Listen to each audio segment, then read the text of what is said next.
Today is June 20th, 2007. I am Cassie Potasic, and it is a pleasure to conduct this interview for the Dakota Memories Oral History Project in Rugby, North Dakota. Can you please tell me your full name? Elaine Marie Volk Selensky. When and where were you born? I was born at Drake, North Dakota, on the home farm, at home, by a midwife, delivered by a midwife. And when? May 30th, 1940. Okay. Have you ever heard any interesting stories about your birth? It was very hot that day, so back then babies were wrapped up when they were born, and my mom had me wrapped and bundled in blankets, and Grandma came over and she unwrapped me because I was just about suffocating. Because it was so hot? Yes, it was really hot. All right. Can you share your earliest memory with us?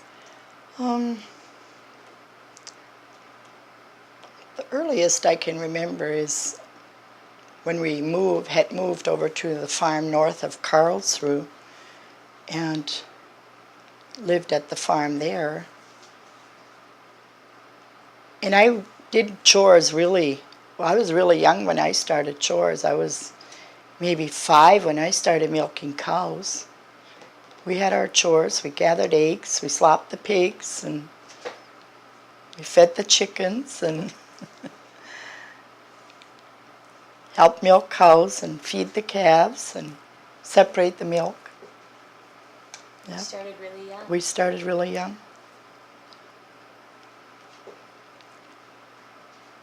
Right.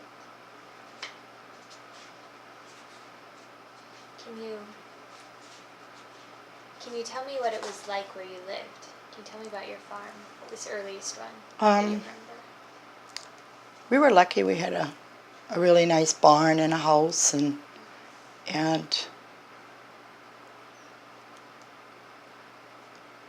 we were poor. We did not have extra, we just didn't have a whole lot of extra things back then. One pair of shoes for church, one pair of shoes for outside. So we had to really spare our shoes. Summertime we'd run barefooted, like everybody else did.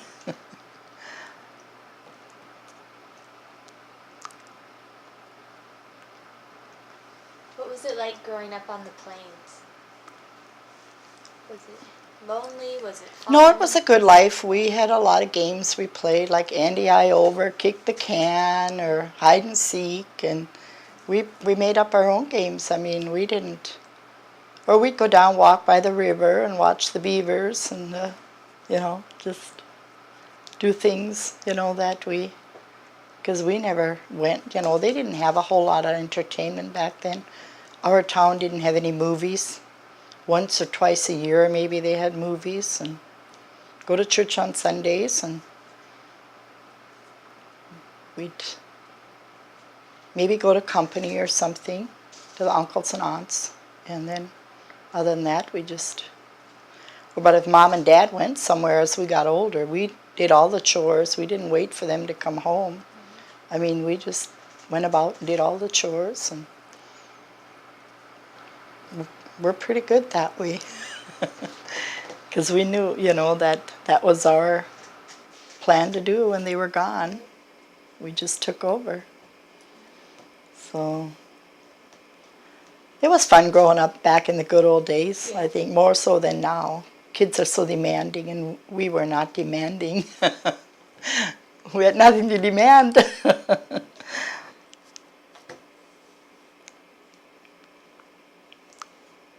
Can you tell me about your grandparents? Were you close to them? I was really close to my grandma. I spent all my summers, all my school vacations with my mom's mom.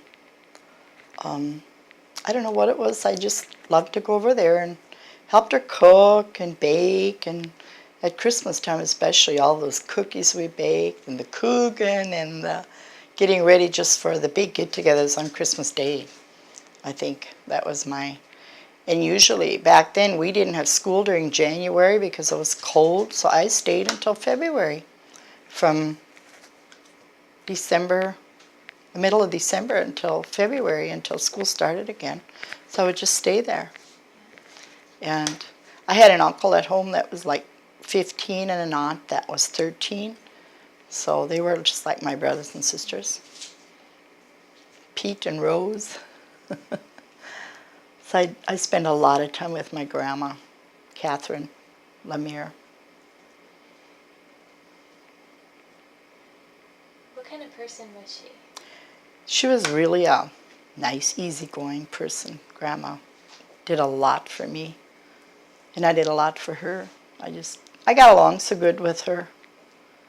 She taught me how to embroider and sew and cook, and that's why I love to cook and bake and cater a lot today. So, Because of your grandma? Mm-hmm. That's good. Now, how about your grandfather? He was my Grandpa Lemire. He was a nice man. I liked Grandpa. Him and I would sit up nights and we'd play cards.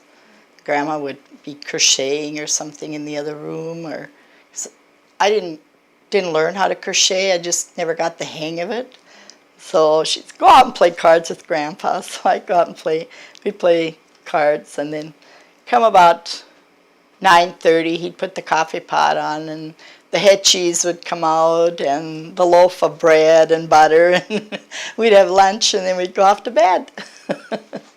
I slept upstairs, and those days there was no electricity, so I had to go up in the dark all by myself and sneak through my room, and it was a little scary, but I enjoyed staying there.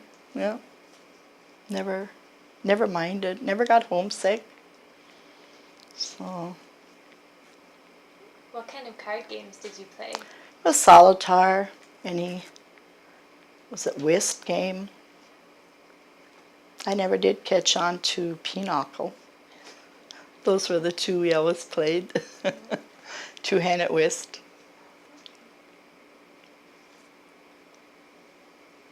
How far away did they live from your house? About 15 miles, or by Drake.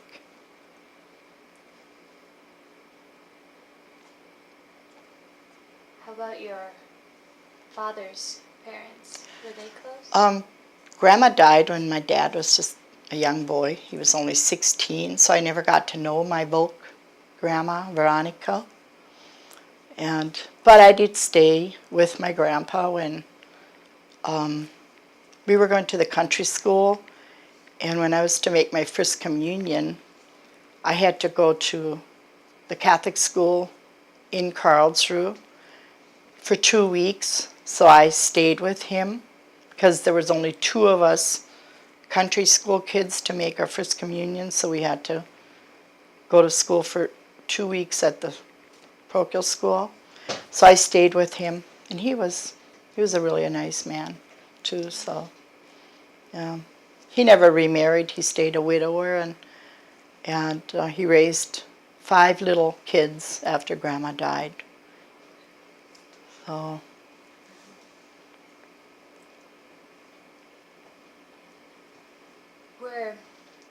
Were all your grandparents very religious? Very religious. They were very Catholic, very church-going people.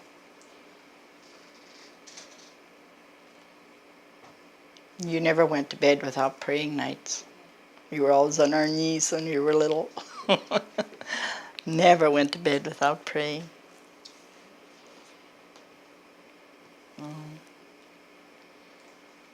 You said that your father's parents had 5 children? My dad's parents had 8. 8. Yep. There was 3 older, Oh, okay. and then the 5 younger when Grandma died.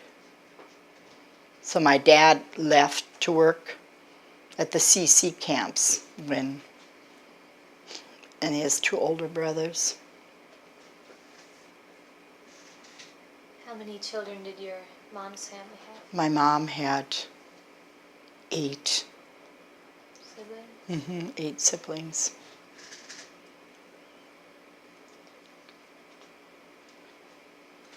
Go ahead. She lost one of crib death. She lost a young sister of crib death.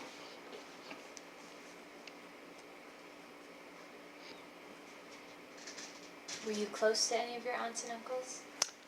Yes, and I still am. Yeah. My godmother is the only sibling on my mom's side left of the girls. And yeah, we call each other quite often. What's her name? Teresa Keller from Valva.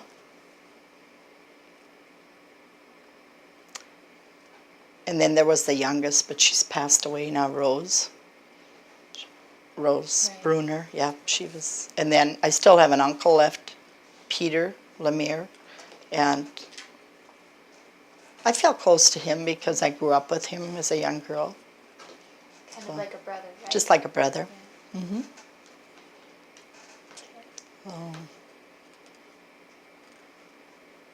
So, who is your favorite aunt or uncle?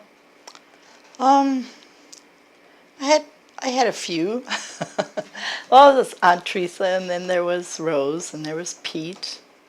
And on my dad's side, he had a sister Teresa that she come to visit very often, but she's passed away now too. And we miss her because we had so much fun when she got together with us. She was a happy-go-lucky, laughed a lot, and was always jolly and stuff. So she grew up very poor and stuff, and she had 5 or 6 children, I think. And she worked very hard. She worked 3 jobs to support her children.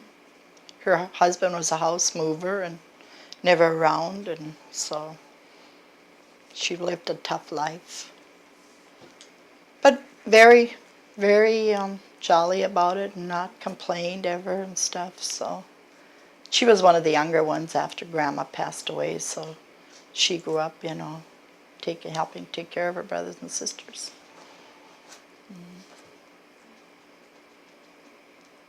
Did any of these live close to your house growing up? Karlsruhe, Karlsruhe was most of them only lived maybe about 10, 15 miles from us. So they pretty well all stayed around the Drake area and the Karlsruhe area and stuff. So were you close to your cousins then, too? We had some double cousins, like my dad had a sister. Let me see. He had 2 brothers and a sister that married 2 sisters and a brother. So there was 3 of us families that were first double cousins, just like brother and sister. So we got together quite often. Yeah, we got into a few things. Especially when we got together at Grandma's at big celebrations like Easter and Christmas. And at Christmas time, we'd all go out to the hayloft in the barn and jump from the ropes, and stuff. And the girls would get the upstairs of the house, and the boys would get the basement of the house. So, and then when it was lunch or dinner time, the girls would come down and help with serving the supper or dinner. And then we'd wash dishes. And then after, all the adults were always fed first. And then after the adults were done eating, then it was kids' turn to eat. So then when the kids ate, the adults served us and they washed the dishes. So it was fun. Yeah.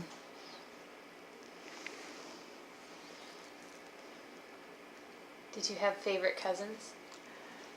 Not really. We all got along pretty good. Yeah. Yep, we all got along pretty good. Okay.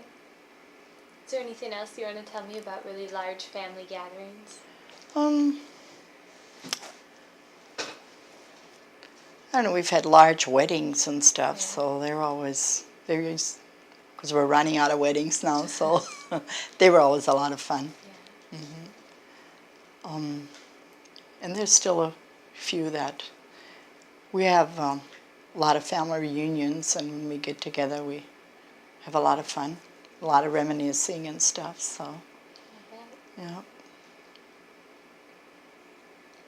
All right. Is there any other stories you'd like to tell me about your extended family and your grandparents? I really don't know too much, about, like I said, about except for my dad's dad when he came over. Okay. He was an orphan, and then his sister came over first, and then the farmer that he worked for brought him over with all his farm equipment and his cattle. And then when he came over, he found his sister at later years. And then he knew he had two brothers in Canada, but they never got there very much because they didn't have the transportation. One time they did go up. They went by horse and wagon, and I bet it took quite a long time to get up there. So right now we're in the process of trying to get a family tree together and get in contact with some of the relatives up there on my dad's side of the family.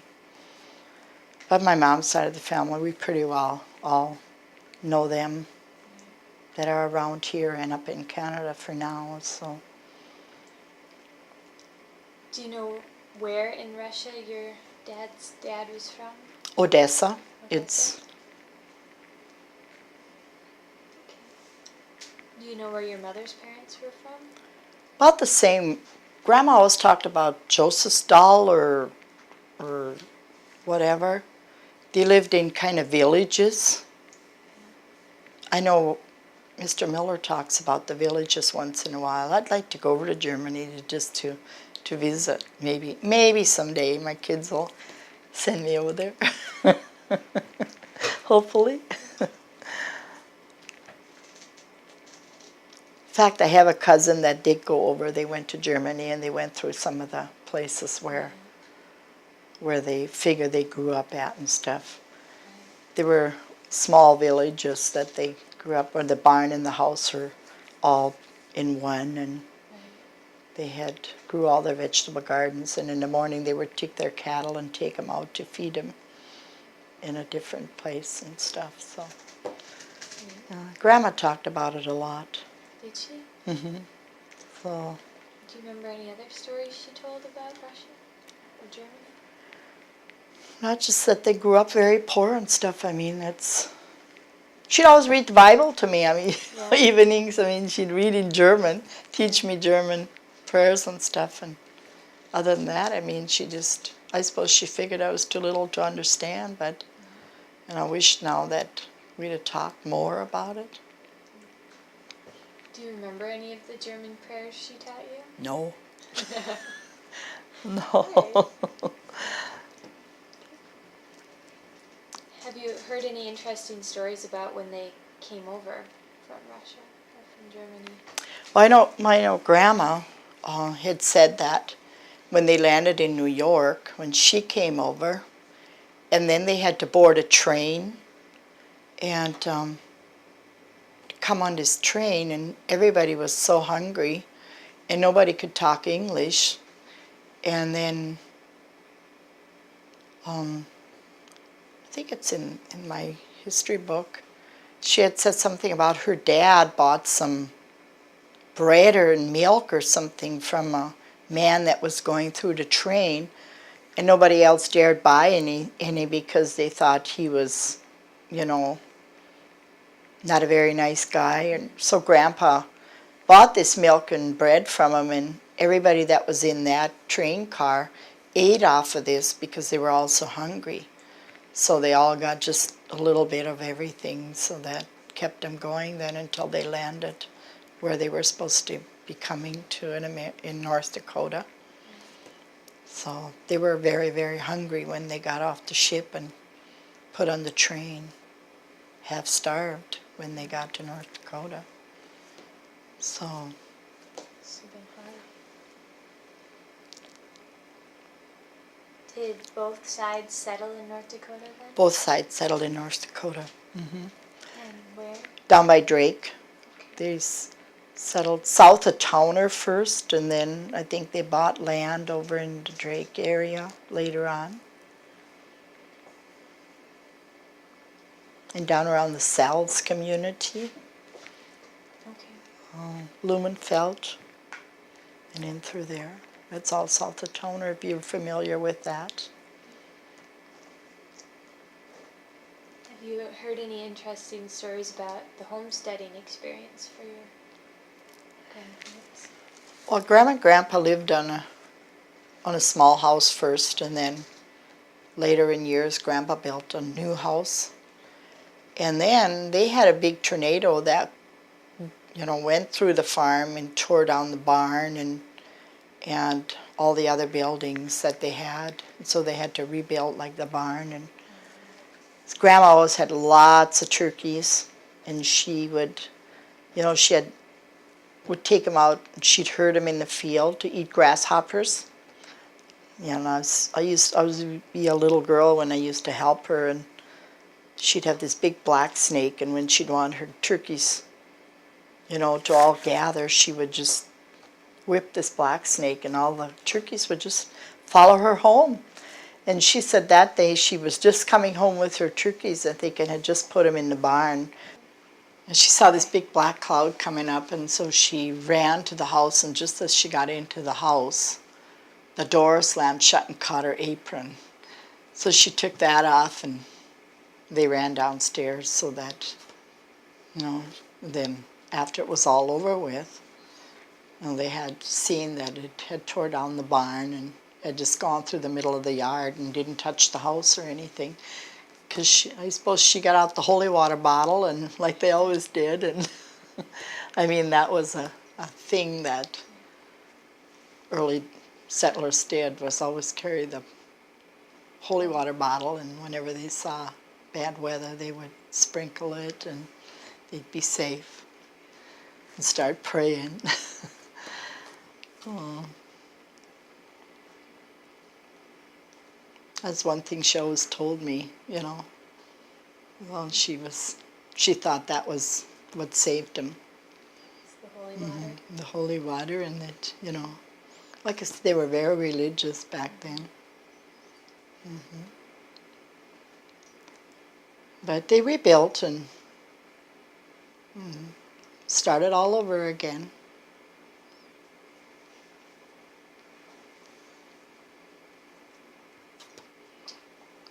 Yeah. That's all that I can remember about her, telling me. Are there any other stories you'd like to tell about your grandparents?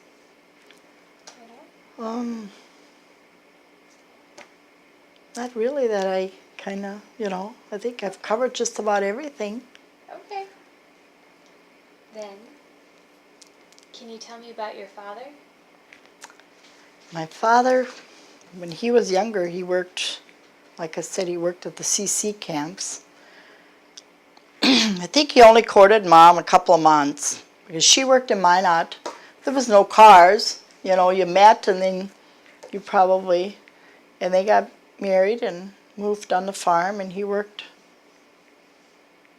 as a farm laborer, and then they moved to Karlsruhe from Drake, and he set up his own farm, bought some land, and started out farming on his own.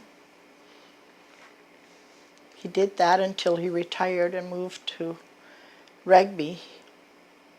He also did some carpenter work, did a lot of carpenter work. Do you know when and where he was born? Dad was born near Karlsruhe.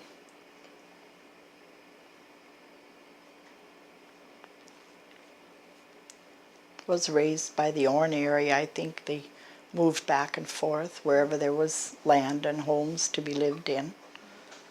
So. How did your father express emotions, like fear or love or anger? Those older parents never showed much love to their kids, or like we do now to our own. I mean, it was just,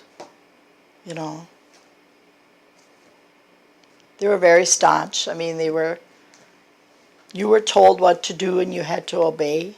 I mean, you obeyed. Yeah. And if you didn't, it wasn't easy. We didn't pray either. We prayed so that we wouldn't get a licking. No, we were very, honest, and we obeyed. We had to obey. Can you tell me about your relationship with your father? Well, I wasn't home much, so I got along pretty good with my dad. Yeah, we all got along pretty good at home with our parents and stuff. But it's just that, I just wasn't home that much, like the rest of the kids were, to get to know him. And I took care of him after Mom passed away and he was older. He moved to Rugby then and retired. And then he lived alone, so I had to do a lot of work with him and take care of him then. And I got closer to him then. And I don't know if he ever got close to me, but I got closer to him. And it was very, very hard because I can't ever remember sitting on his knee or, being hugged or, like little kids are now by their parents and stuff. Because the older parents never did that. They didn't show their love like we do now. But he lived at the Holland home, and then he lived at long-term at the hospital, and I was with him a lot then, and I was with him when he passed away and stuff, so it kind of, yep.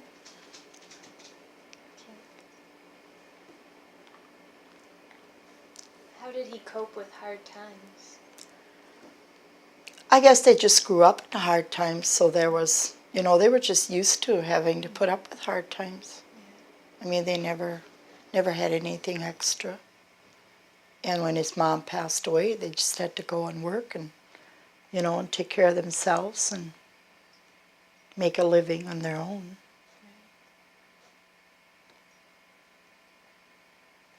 Can you tell me when and where he died? My dad died at the Rugby Hospital right here in Rugby at long-term. And then he's buried at the cemetery out at Little Flower Catholic Cemetery, besides my mom. Mm-hmm. And when was that? 4 years ago. It would have been 70. Excuse me, 04, 04, 03, 203. It'll be 4 years this fall. Mm-hmm. He was 93 when he passed away.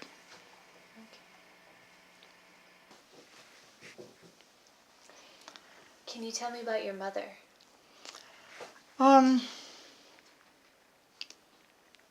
She always helped outside with the chores. I remember her.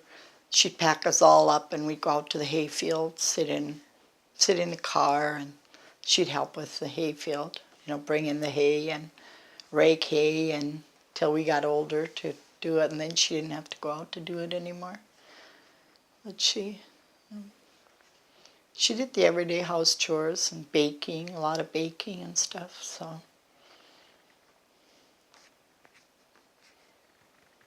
She had all those little kids, and, So as we got older, she didn't have to go out to the field anymore to help. I had an older brother and myself and sister. We did all the shocking, and we did the raking of the hay and helped stack hay and stuff like that. So helped haul grain in the fall of the year, and yep. Oh. When and where was your mother born? I think Mom was born by Drake, North Dakota. Most likely she was born at home. Do you know what year? Ooh. I'd have to look at my Okay. book. Okay. Did she express emotions? She was a mother, Yeah. you know. Yeah, we got along good with Mom. Because we were always together with her in the house and stuff. And she, when things went wrong, she'd cry and, like mothers do. And she sewed all our clothes and stuff when we were little, and, so we used the flour sacks that came in prints in those years. She would use those to make us clothes with them. Those are always really neat. You had all different color prints. Oh.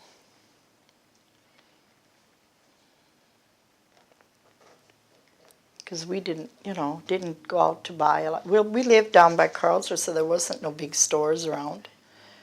I think maybe twice or three times a year they'd come to Rugby to do their shopping and stuff when school started. Then we'd all get new clothes and stuff in the fall of the year. But other than that, everything was homemade. Our little grocery store in Carlsbad had kind of a lot of merchandise that they bought there. Like shoes, they had shoes, and they had some material, but not a whole lot that could be bought there. So they had to come to Rugby to do the doctoring up here and buy the bigger things up here. So, but we never got to go along to town, never ever, like to Rugby. And we got to go to town, the little town of Karlsruhe, but once a month when we had to go to church, go to confession. It was our family weekend in church, so then we got to go.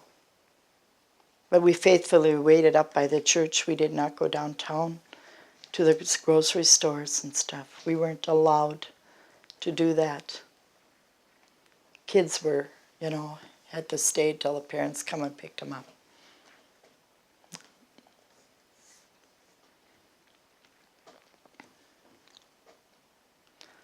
So we didn't do a whole lot of other interesting things besides go to church, go home and work, and Yeah. Okay. Well, can you, how many children did your parents end up with? we had 9. I had 6 brothers and 3 sisters. I lost one brother. He's 35 years old. He had a brain aneurysm. He was married. He had 2 little girls. So his wife is remarried now and lives in Bismarck. But that was the only brother I have lost so far.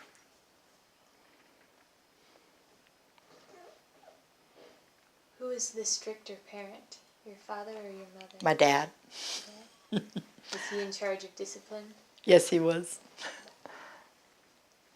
Yes. My dad he disciplined. I think back then in the olden days when parents were frustrated, I think, they disciplined a little harder than they should have sometimes. Took their frustration out on the kids. We got almost by more with Mom than we did with Dad. I know when we were in trouble, we knew that we had to lay low or not come around. We played outside. So, or when we were in the house in the wintertime, when a certain radio program came on, we sat like mice. We listened because we had to be quiet. I just can't remember now. My dad did the disciplining, but Mom let us get by with a little bit more. But yeah, we knew when to behave and when we couldn't behave. So we were always had to obey. You were telling about a particular radio program that you had It was to Fibber McGee and Molly used to be on, or That's the only one that I know that he always listened to. Then when the news came on and the weather and stuff, other than that, we didn't have a television until, I was, I think, 13 when we first got electricity on our farm. We had the old gas lantern and the kerosene lamp. That was my duty to light, and Mom and Dad weren't home. And that was pretty challenging to light that gas lantern with those little mantles to not poke a hole into it. But that was my duty to always light that thing. And if we didn't want to, then we just used the kerosene lamp and fire up the stove. We had just a coal stove, or the kitchen stove, that. Can you remember? The refrigerator, we hung things down the well back then. So my grandma did too. She didn't have a refrigerator or electricity when I stayed there, so we always put like the butter and the milk in a cream can with a tight cover on it and hung it down into the well to keep it ice cold. So that was the refrigerator back then. And the meats back then were smoked and cured so that it kept for the summer. And in the fall of the year, they would cure the meat and stuff in a big barrel outside in the granary, so then it would freeze in the winter time. And what did they do to it to cure it? I think it was a salt brine they put on with garlic and pepper, and then they just put it in a big barrel and put water in it, and it froze, and that's how it kept then for the winter. Then in the spring, if there was any left, they would hang it in the smokehouse and just smoke it so that it would. I remember when we'd go to Grandma's house in the spring of the year, and Grandpa had the hams and the bacon hanging in the smokehouse. Those kids would sneak over there, and the boys would take their jackknives and cut little pieces of bacon or ham off, and we'd eat it, not hoping that Grandpa wouldn't catch us. So that was kind of fun when we go to Grandma's. Did you ever get caught? Nope, we never got caught. It was just, I don't know, it was just, we didn't wreck anything or destroy anything. I mean, it was just, and Grandpa knew that it was just all in fun and stuff, so, he never said anything. That's how easygoing he was, and so was Grandma, yeah. But I know at home that's how we did all our curing of the meat and stuff. We didn't butcher until the fall of the year when it was good and cold, and then all the sausage was made and stuff, so. And how did you make sausage? Oh, the old way with the sausage stuffer and the casings and the mixing, and then rendered the lard and put the lard in jars and sealed it so it would keep, and it was a lot of work. I always helped my dad. Then it would take maybe 2 days, we'd be done. Very seldom we ever butchered a beef, because that you had to take to town to the locker. It didn't cure like pork did.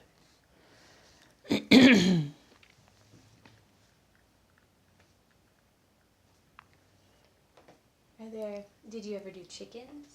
We had chickens the fall of the year. Mom, we'd butcher them as we, needed them until we had a deep freeze, and then we'd,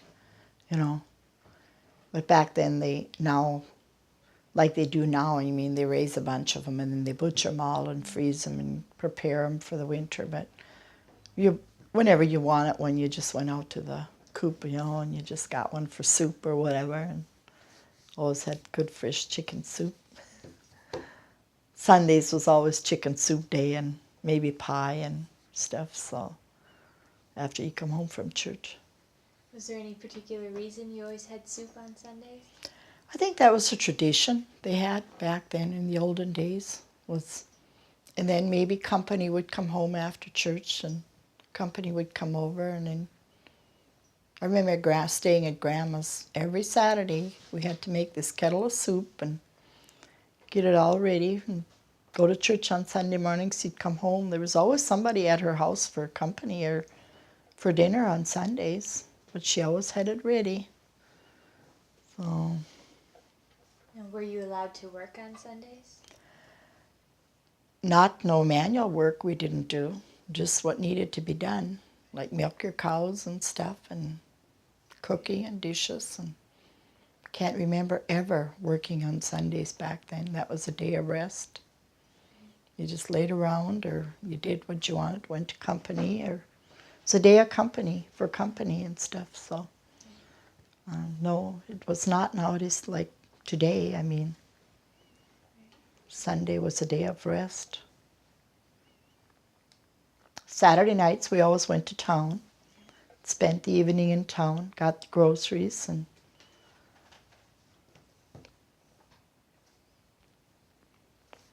Grandma and I would go to the drugstore and have a malt, and Grandpa would go to the bar and meet his friends and have a drink or two, and then we'd go home.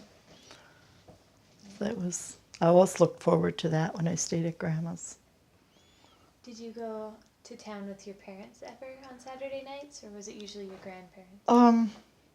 Dad usually went and got the groceries because Mom didn't want to trickle along with all the kids and stuff, so until we were old enough to stay home alone. And then she'd go to town during the week or on Fridays. She would drive in and get the groceries. So other than that, she very seldom went to town. Dad did all the grocery shopping. She would just give him a list and he'd go to town and buy it. So you didn't have all those things on the shelves like you do now. I mean, it was just the main cereals and the main things that you needed. Because you had your own milk and eggs and cream. Or he'd take the eggs to town and sell them and the cream, and then he'd buy groceries with the money.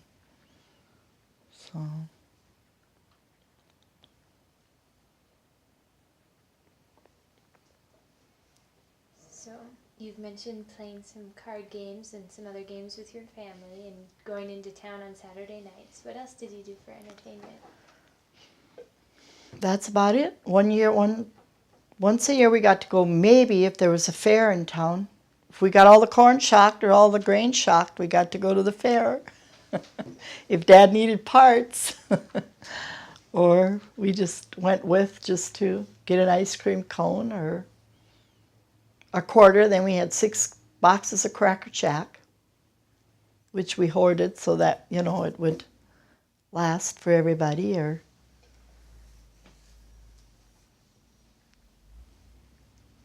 you could buy 6 candy bars with a quarter back then. 6 big candy bars, bigger than they are now, for $1 a candy bar.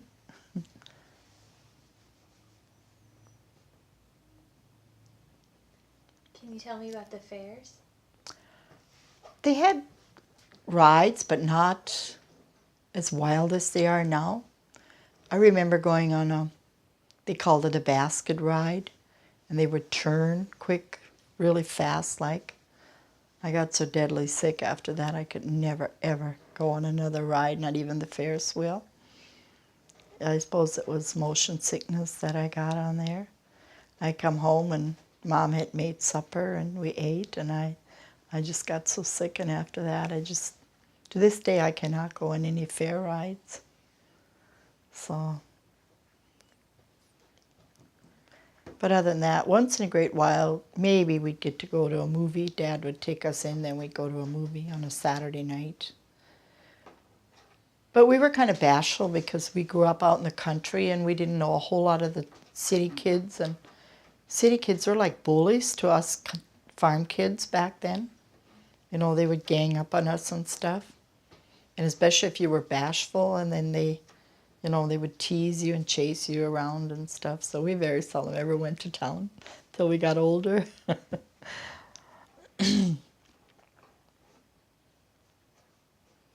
Because we went to country school, and it was just the same kids all the time.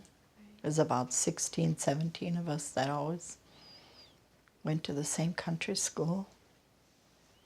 And we walked to school. Well, my grandkids say, oh, Grandma, that's not true, but we did walk to school in the spring and in the fall. How far was it? About 2.5 miles. Sometimes we'd take the long way home. We'd go by the river, which we weren't supposed to do, but we got home 6 o'clock instead of 5 after school. My dad would come looking for us, but we were home in time for the chores. Was it a one-room schoolhouse? It was a one-room schoolhouse with 8 grades. Just my brother and I were in the same grade all through. Well, he started school and then he must have flunked along the way, so then I caught up with him, and I was the only one in class for a couple of years, and then there was only 2 of us in 2nd grade, and it was all the way up to 8th grade. And the older boys, they were like 15, 16. They were only in 8th grade. I mean, you know, because sometimes they skipped a year and then they came back and went to school, and if the folks needed them at home or something. And I had mostly men teachers. We had mostly men teachers back then. And when we started school, we couldn't talk English. We talked German. So we were lucky if they had a German teacher. But then as us kids got older, we were teaching the younger ones how to talk English. Were you allowed to speak German in school? No, we weren't supposed to. Teacher couldn't understand it. We weren't allowed to, but we learned as we went along. You know, we just had to pick it up, the English language. Before you went to school, did your parents have any English?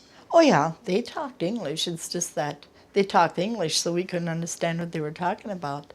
So like later on, some people talked German so their kids couldn't understand, you know, what they were talking about when they were teaching them English.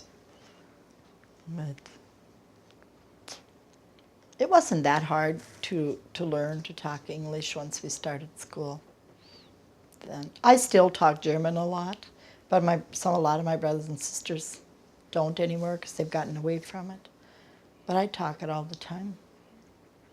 Yeah. Who do you talk with in German now? Some of the older people around town are some of the people that still talk German. Yeah. When I worked at the Holland home and at the hospital, I always talked German with the old German people that couldn't talk English. So then they'd always had me come and ask what they wanted or whatever when they didn't know how to express themselves or talk English. Ask the English questions. Okay. Well, going back to school, did you ever have to miss school to help out at home? Nope, can't even remember, nope. We got our milking done, the chores done in the morning before we left. And then when Mom had babies, Grandma would come and stay at our house. And she'd come like 2-3 days ahead of time, and because we lived a couple miles from a main highway, and then in the winter, most of my brothers were born in the winter time, my sisters, so Dad always had to take Mom over to Highway 14 by sled. And then they left a car over there, and then they would take off from there to come to Rugby. And the neighbor, they'd stop at the neighbor and pick up the neighbor, and then he'd drive the horses back to his place, and then because he lived closer to the highway, and when they got back, then he'd run over, and when Dad would come home with the horses. But Grandma come a few days ahead of time and stayed at our house so that us kids wouldn't miss any school. Now, can you tell me the birth order of your siblings? My oldest brother James was born, he's a year and a half or 2 older than I am, and then I was born. Then my sister Bernice was born almost 2 years after me. Then I had a brother, Harold, was born about a year and a half after her. And then I think it's Robert, and then Ralph, and then Linda, and then Alan, and then Adrian. Is that 9? I know Grandma was there for a couple of them that I remember. Yeah, do you remember any of the births of your siblings? No. I just know that Mom was gone, and she came home with a baby, and that was it. I mean, we were never told when Mom was pregnant, and back then you didn't wear maternity clothes. You just wore your everyday dresses, and they didn't tell you that they were pregnant or whatever. Like I said, I was in 8th grade when my mom had my youngest brother, and I didn't know she was going to have a baby. And, we just were so busy on the farm and stuff and working and just not paying any attention, and they never told us those things. They were kept kind of secret back then, when moms were expecting.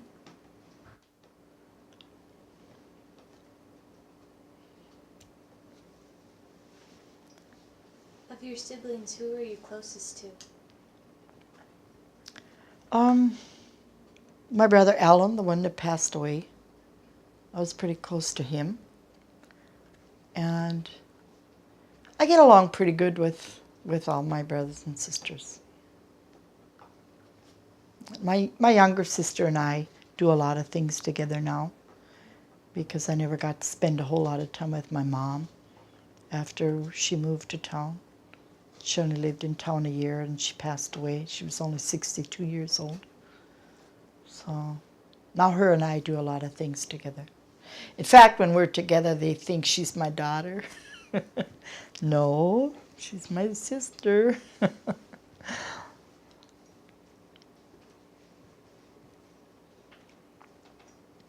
You mentioned, or you alluded to, sometimes you guys got into mischief. Did you often get in trouble when you were children? My older brother more so. Yeah. He did things he wasn't supposed to do. Oh, it was just some dumb things that he'd do, that he shouldn't have done. Oh, I don't know, he just got into trouble. He just, like hitching a cow to putting a horse harness on a cow, or hitching a wagon to the back of a horse, and giving us rides. Well, lucky that this horse was so tame. She was our horse we always put on our sled when we went to school. We had kind of a covered little bus, what you called it, on a stone boat. Stone boat? On a stone boat. It was a little house built over a stone boat. And she'd always take us to school and home. And she'd stop at the neighbors, pick up their kids. And she just knew what to do with us kids. And well, Dad thought for sure, that the little wagon could have run into her legs and she could have kicked and she could have killed us, But dumb things like that he thought of, and then we all got into trouble. That's how, that was his fun. And he'd stand and he'd laugh, and we all got into trouble. That was when Mom and Dad weren't home, but then the little ones always tattled on us, So it was never a secret. No, but it was fun. Yeah. Yeah. Do you have any other memories of your siblings you'd like to share? Not really, because like I said, when I was a freshman, I went off to school, and then I was home one year to go to school in Karlsruhe, but I was the only one then that was going to school, and my dad didn't have time to haul me back and forth, so I stayed in town with my uncle. And then my sophomore, junior year, I went to a private school at Notre Dame Academy at Willow City, and I stayed there. I'd come home every other weekend, or maybe sometimes every weekend, because there was 5 or 6 of us families from down there that had kids going to school up there. Then we'd take turns busing back and forth. So I never grew up with my younger brothers and sisters at all at home. At this private school, we were taught by nuns and by a priest. And I graduated from there. It'll be 50 years next year. So Having a we're, reunion? we're having a reunion next year. There's 12 of us, 24 of us that graduated, and we've lost one out of our class. So we hope to pretty well all get together. And we still keep in touch with most of the kids that I went to school with up there and stuff. So, and that's as far as I went with my education. I couldn't go to college because my parents couldn't afford to send me to college because they still had the other kids that went to high school after that. So after graduation, I just moved to Rugby and I started working. And I started out as a waitress in a cafe, and then I worked as Red Owl store. I was a clerk at a Red Owl store, and then after the Red Owl store closed, I worked at the dime store. It's what they call the dime store. And when I got married, I worked a couple of more years and just stayed home. Opened up my own daycare. I had a daycare for 25 years, in-home daycare. Besides my own 9 kids, I had 14 others. Everybody else's kids, teachers and lawyers and doctors. And I had quite a few kids. And mine started school, and they took in everybody else's kids. And did that for 25 years. Then I decided enough was enough, so then I quit babysitting, and then I worked at Dairy Queen. I worked at a Dairy Queen evenings when I was babysitting, yep. When the kids all left, I'd go to work nights until 11 o'clock, till the Dairy Queen closed for a couple of years. And then after my kids all graduated and stuff, I went to work at the Holland Home in the dietary department, kitchen, cooking. And then I moved over to the hospital from there. And then I had to quit because I had, due to health problems, I had to quit then. And then I've been home since.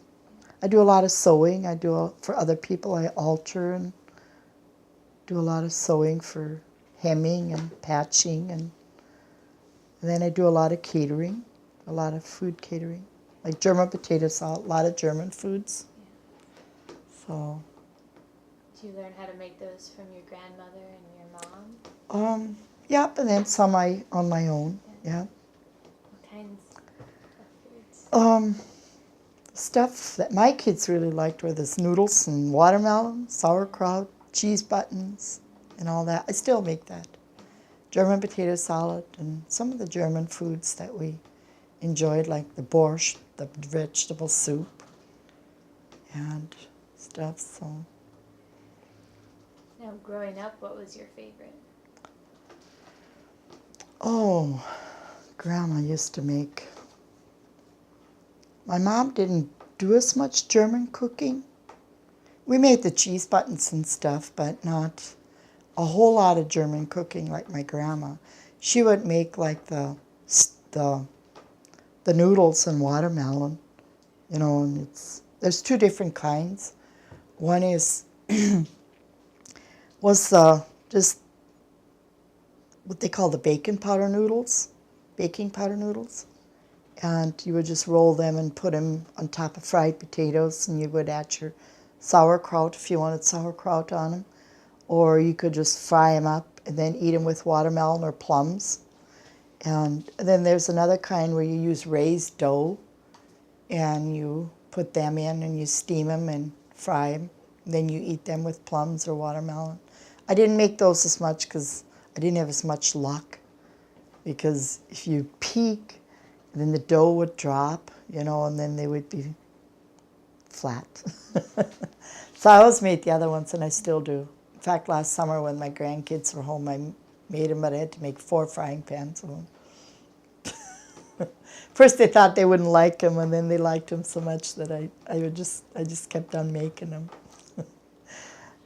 So, and then cheese buttons, we don't make them too often because we have to make a whole lot of them. So once in a while when not so many come, then we make some. Or I don't bake as much bread anymore as I used to, or buns, because my fingers don't. I used to bake a lot of buns, made my own pies, and baked a lot of cakes from scratch. Now it's cake mixes. It's a bit faster.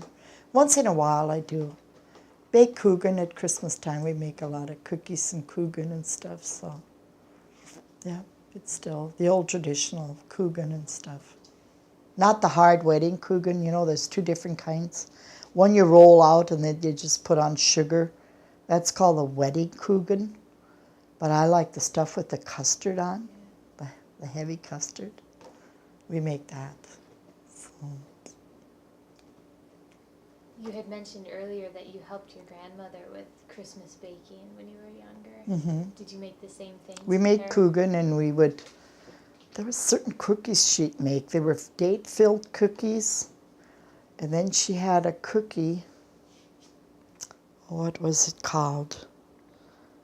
It was a dough, and then you put date filling on it, but you just put a drop of dough on the top of that. And then there was rolled out sugar cookies and all those. We baked batches and batches, and she baked a lot of bread. She baked all her bread and stuff. It wasn't buns, it was bread. And when I was first married, we made buns, but she baked the bread. I remember having to get her the flour from upstairs because she couldn't climb steps. And in the new house, they had a little room upstairs they called their flour bin. And they had all their sacks of flour in there and stuff. And it was always dark in there so that, no insects and stuff would go in. And I'd always have to go up and I'd have to, well, how many cups was it? She'd tell me how many cups of flour to bring down, and I'd forever turning, the little sifter. I'd have to sift it all for her and bring it down. Then she would stir up all this bread and loaves of bread. I mean, it was just smelled so good. Yeah. And in the summertime with the garden, she'd always make that fresh vegetable soup.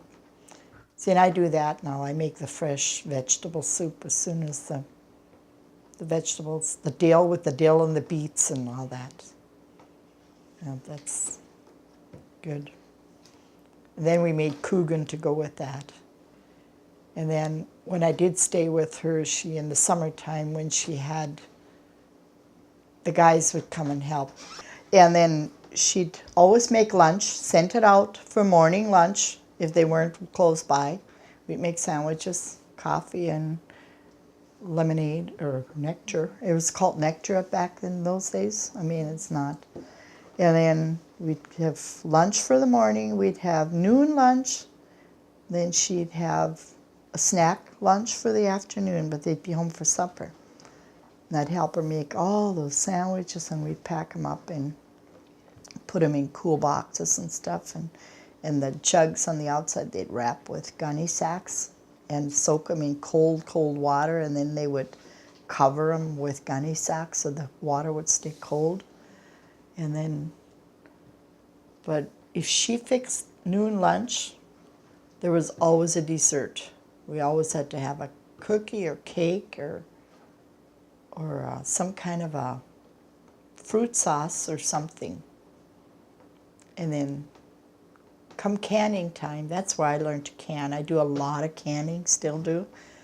We do a lot of fruit canning, peaches and pears and grapes and apricots. And I mean, she canned everything under the sun, tomatoes and carrot. I mean, vegetables. She canned all her vegetables and stuff.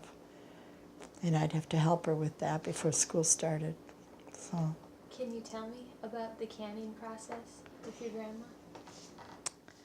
Well, I learned at a very young age. I mean, like peaches, how to skin peaches and dip them in hot water and put them in cold water, and then you slice them and put them in jars. And she taught me all that. Well, my mom did it too at home, but I don't know. I think Mom was always scared that we'd get burnt or something, you know. But Grandma, she just let me do it. I mean, you know, I'd tell her to go lay down or something, so then I would do it. Or, you know, help her with picking a lot of the vegetables and make sauerkraut and all that in the fall. I don't do that now. I don't make sauerkraut. I used to, but I don't anymore. How do you make it? Well, we shredded it with a cutter, with a cabbage cutter, and then we packed it into a crock and added salt, and we kept packing it so it would draw its own juice. Then you'd leave it set a couple of days to kind of ferment. And then we would put it into, till you could smell that it was sauerkraut, then we'd put it in jars. And it would seal on its own, but it doesn't do that anymore for me nowadays. I don't know, it just doesn't do it. I don't know if there's not enough rubber on the canning lids or what it is. I mean, some years it's bad, some years it's better. But I still can a lot of fruit and stuff like peaches and pears and for my kids, and sometimes they come home and they help, sometimes. But I do it for them. A lot of pickling. I Pickle cucumbers? I pickle cucumbers and watermelon and green beans, but I don't think this year I'm going to do any of those. I freeze a lot of tomatoes now too. We make a lot of juice, salsa. That's about it now. Did your parents and your grandparents always have large gardens? My mom did, yeah. We always had large gardens. That kept us supplied with most of the vegetables for the winter. Then we had the cellars that we put it in, the dugout cellars. You know, we didn't have the cement cellars back then. Then in the fall of the year, they would pick a watermelon in big barrels and just set them down the basement, and they kept. I mean, they kept really good. And I do mine. I seal mine. I put them in jars and seal them. And then the other vegetables were all canned and processed. Because at that time, you know, they didn't have like the coolers and the stuff. I remember carrots, they used to put them in old cream cans and cover them with dirt and, you know, and then just set them where it was cold, where they had their potatoes. Because Grandma, in her fruit room, she had kind of one corner, she had a place where that wasn't cemented, so she could put her potatoes in there so they would keep for the winter. That's another thing, when the boys used to be down the basement and us girls were upstairs, they would get into her fruit room and eat fruit. Open up fruit and eat it. Empty jars. If they weren't caught.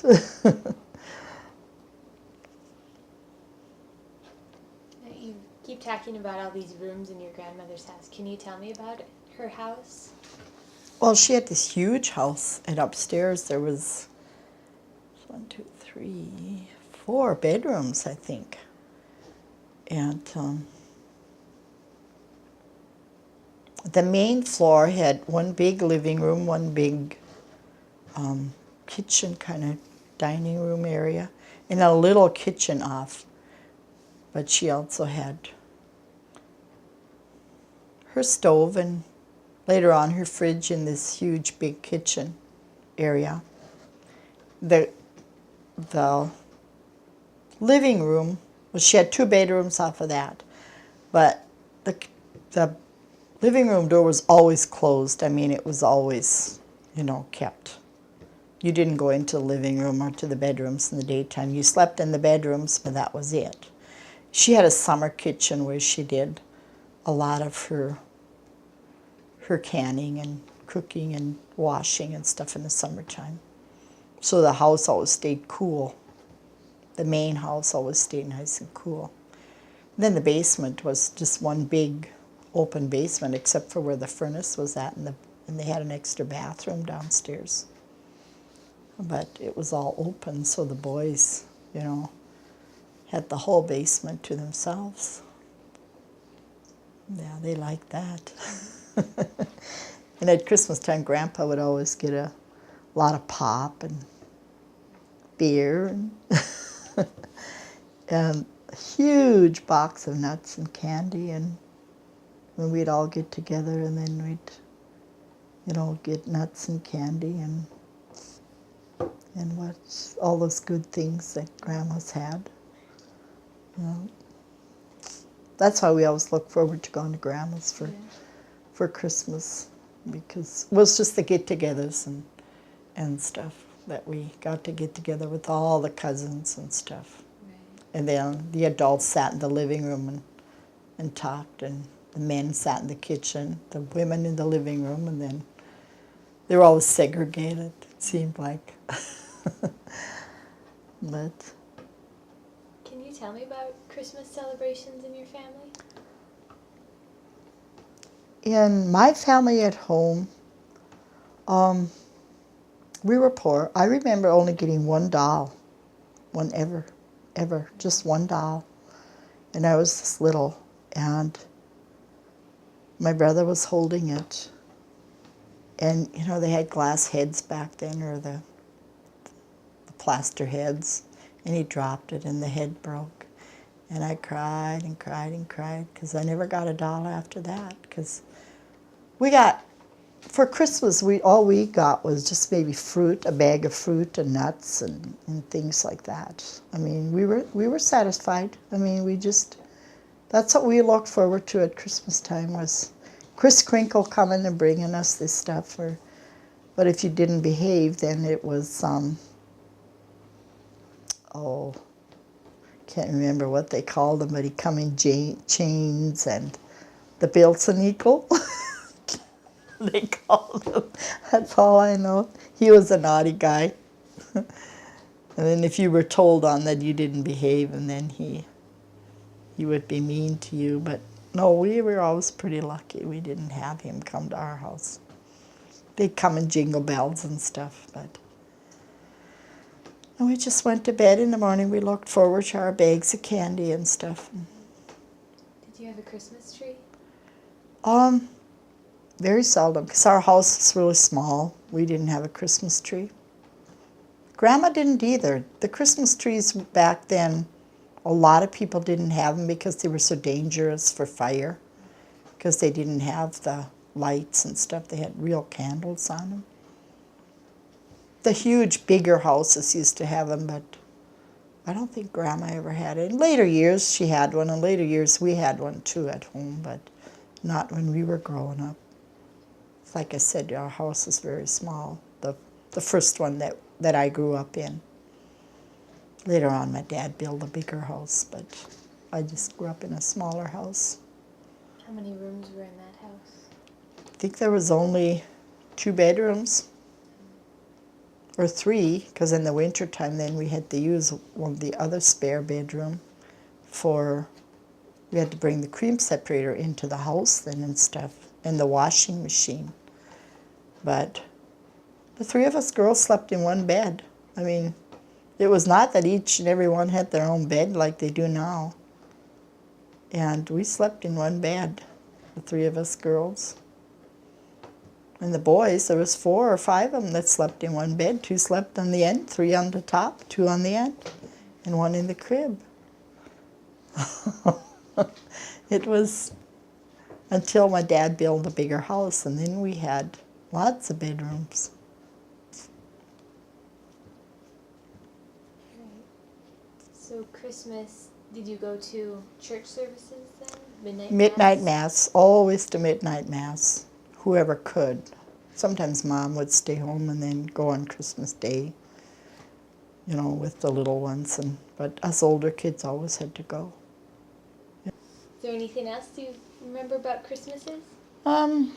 Not really. We just hurry and get all the chores done so we could go to Grandma's all day the rest of the time. So until usually we were there for noon lunch and for supper and come home. That was it. So you celebrated with your mother's side of the family? Mm-hmm.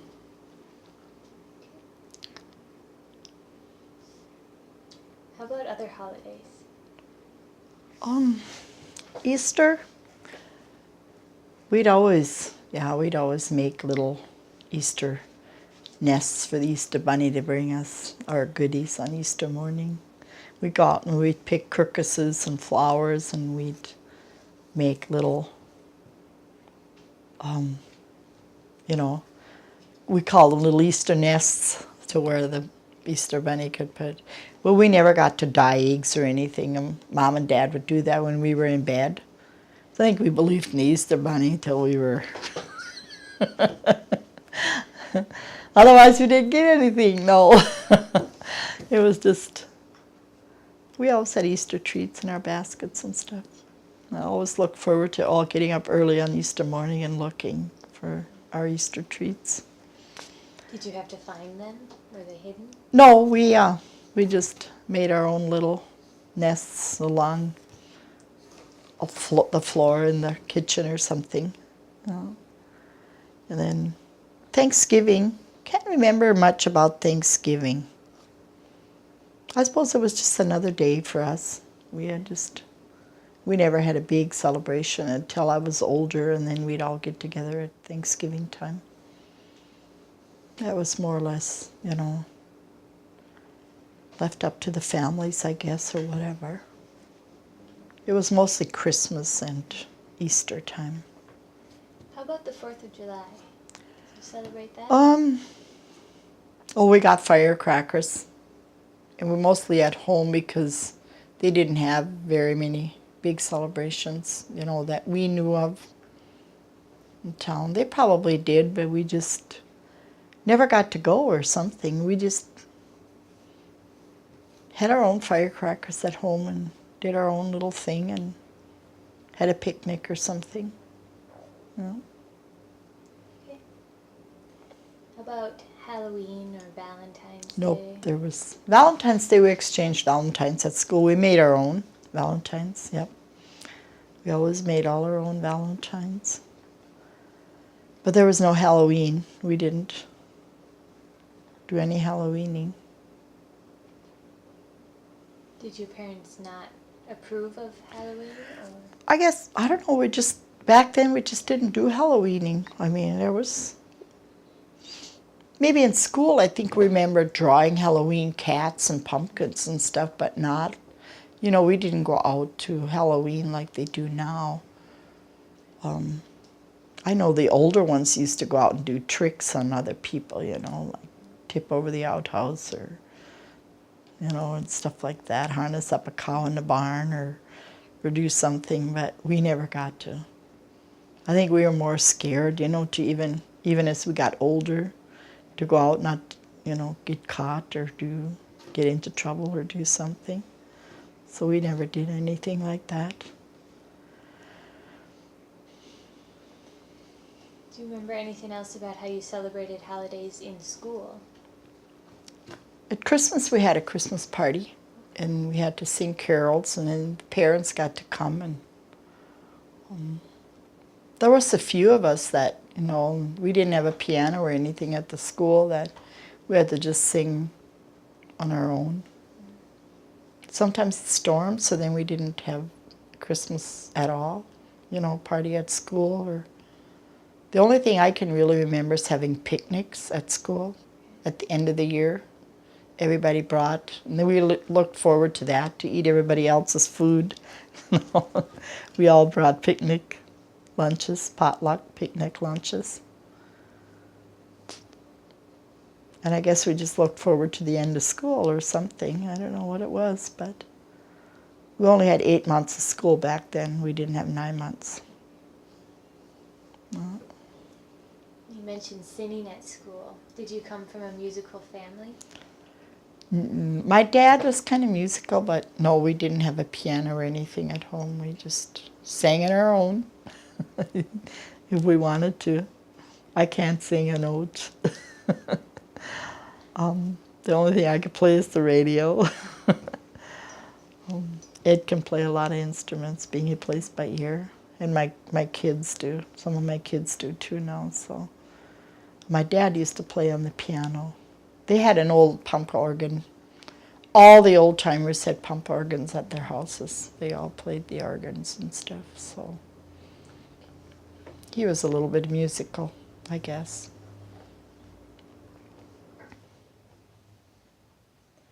Right. Do you remember anything else about holidays or social gatherings? Nope. Weddings, we didn't go to too many weddings of our, cousins, the older cousins, until the younger cousins got married, and then we got to go. Funerals is the same thing, as kids never got to go to funerals not unless it was really a close relative, like an uncle or an aunt or a grandma. Other than that, we didn't get to go. It was just, I don't know, it was just something that they didn't want to put us kids through or whatever. I don't know what it was, but I remember our neighbor boy dying of,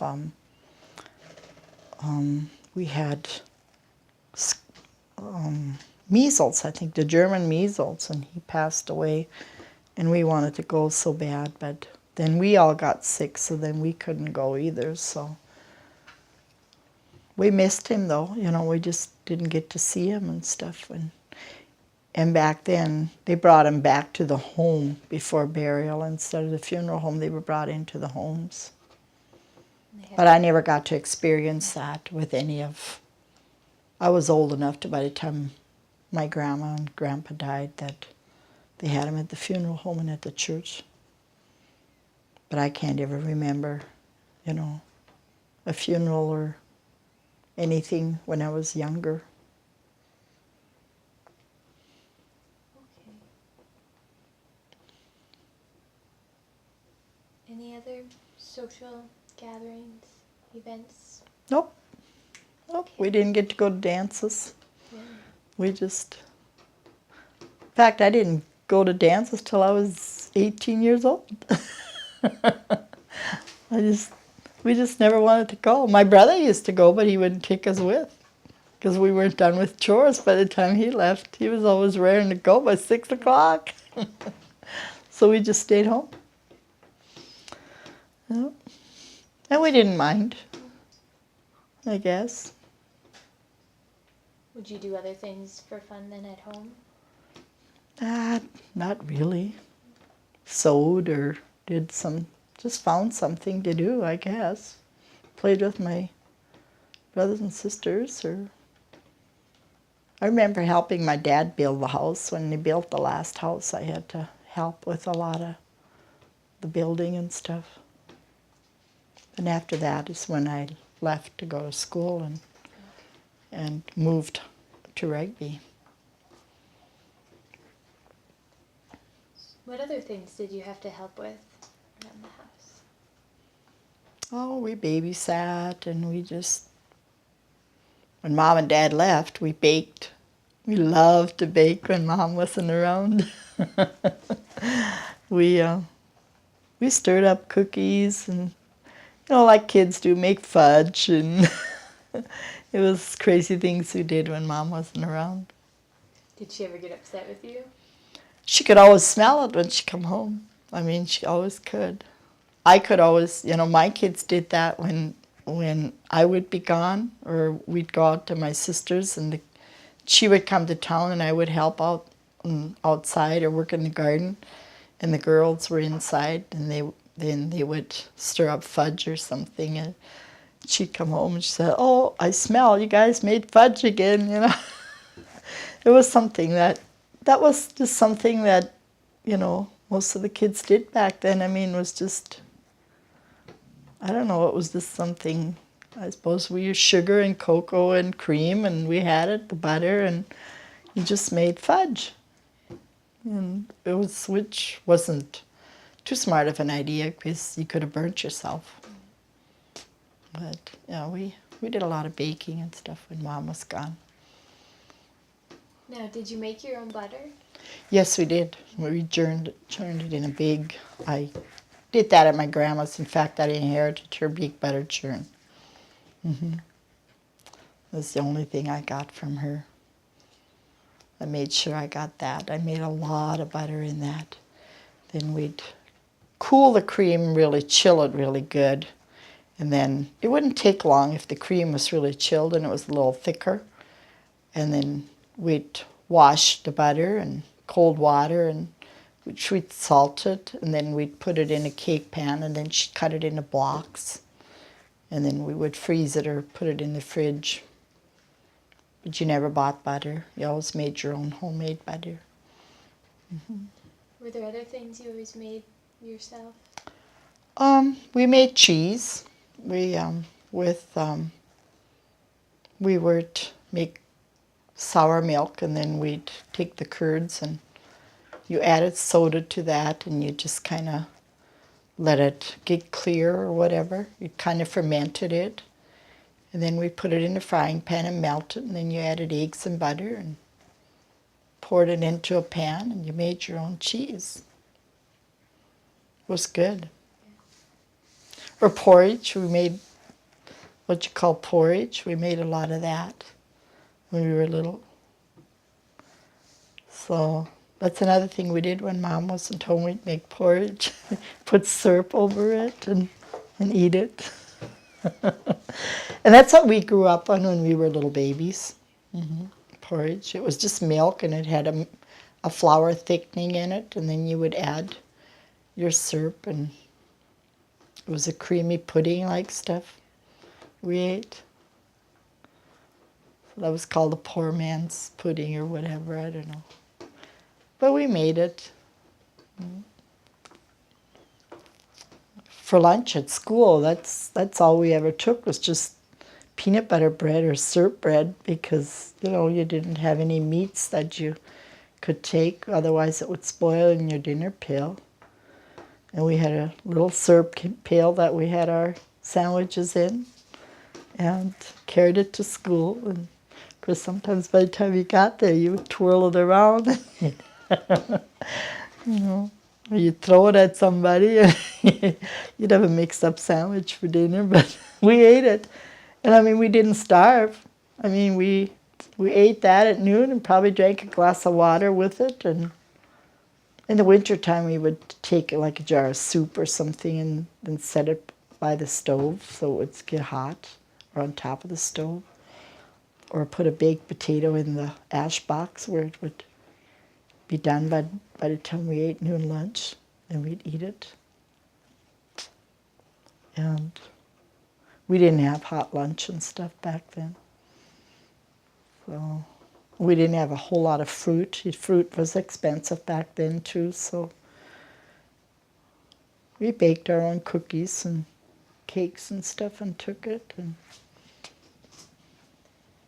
How about alcohol? Did your family make their own?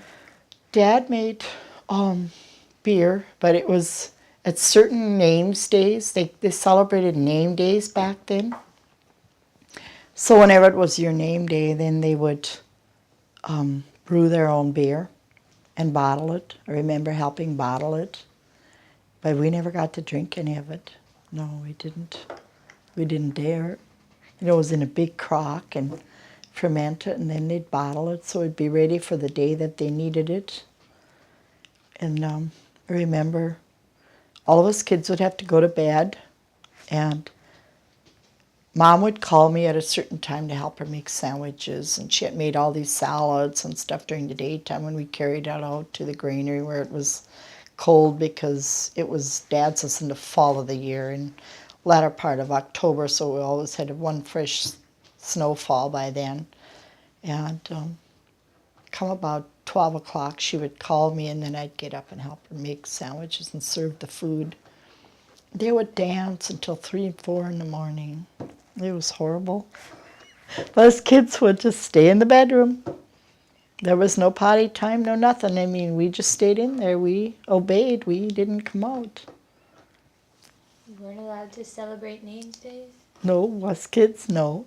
We didn't get up. We went to bed early. We went to bed about 7:30 when people started coming, and we stayed in bed. We listened to the music and stuff, but, I mean, we didn't call for anything because we weren't allowed to. We had to stay quiet.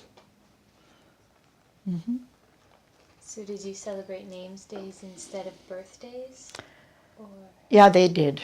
The older people all did. They all celebrated name days back then. If it, there was the women's and the men's, and they would. That's how they all got together in the fall of the year and would, for socializing. All the people would.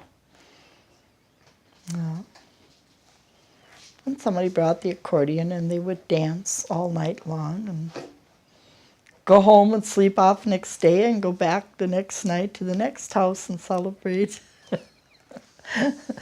Because I remember as those kids got older, we would do all the chores and stuff. Let Dad and Mom sleep so that they could go again the next night. But we didn't mind. did you ever celebrate birthdays as a child? Do you remember? We having got a a birthday party? cake. We didn't have birthday parties. We just had an angel food cake. That was the birthday cake. All the time was just an angel food cake.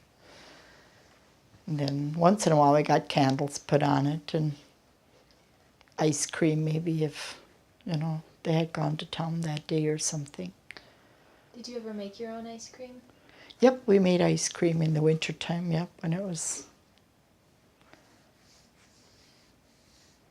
How did you do that? I think Dad chopped the ice out of the stock tank. And then, we made our own custard and all took turns turning the ice cream. I remember the neighbors coming over evenings too for ice cream. Then they made ice cream and Mom would bake a cake and stuff. If it was the adults, us kids had to go to bed. But if the kids were with, then we got to stay up. But, yeah. Did your parents like to entertain other families? Not a whole lot, but they would, they would go a lot. And when it was their turn, they would have them at their house. So everybody took turns going to each other's houses back then.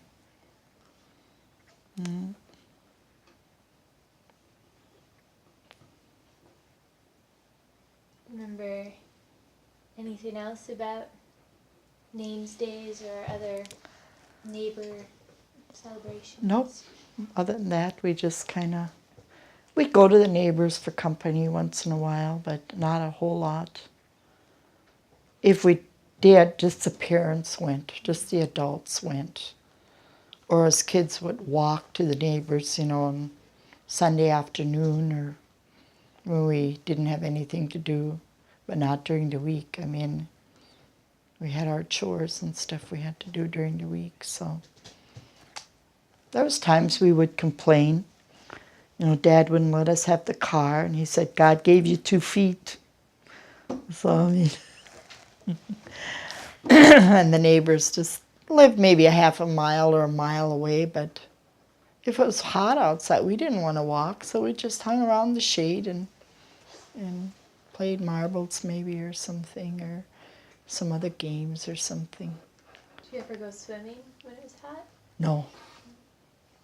The river didn't have that much water, and we didn't live by a lake, so.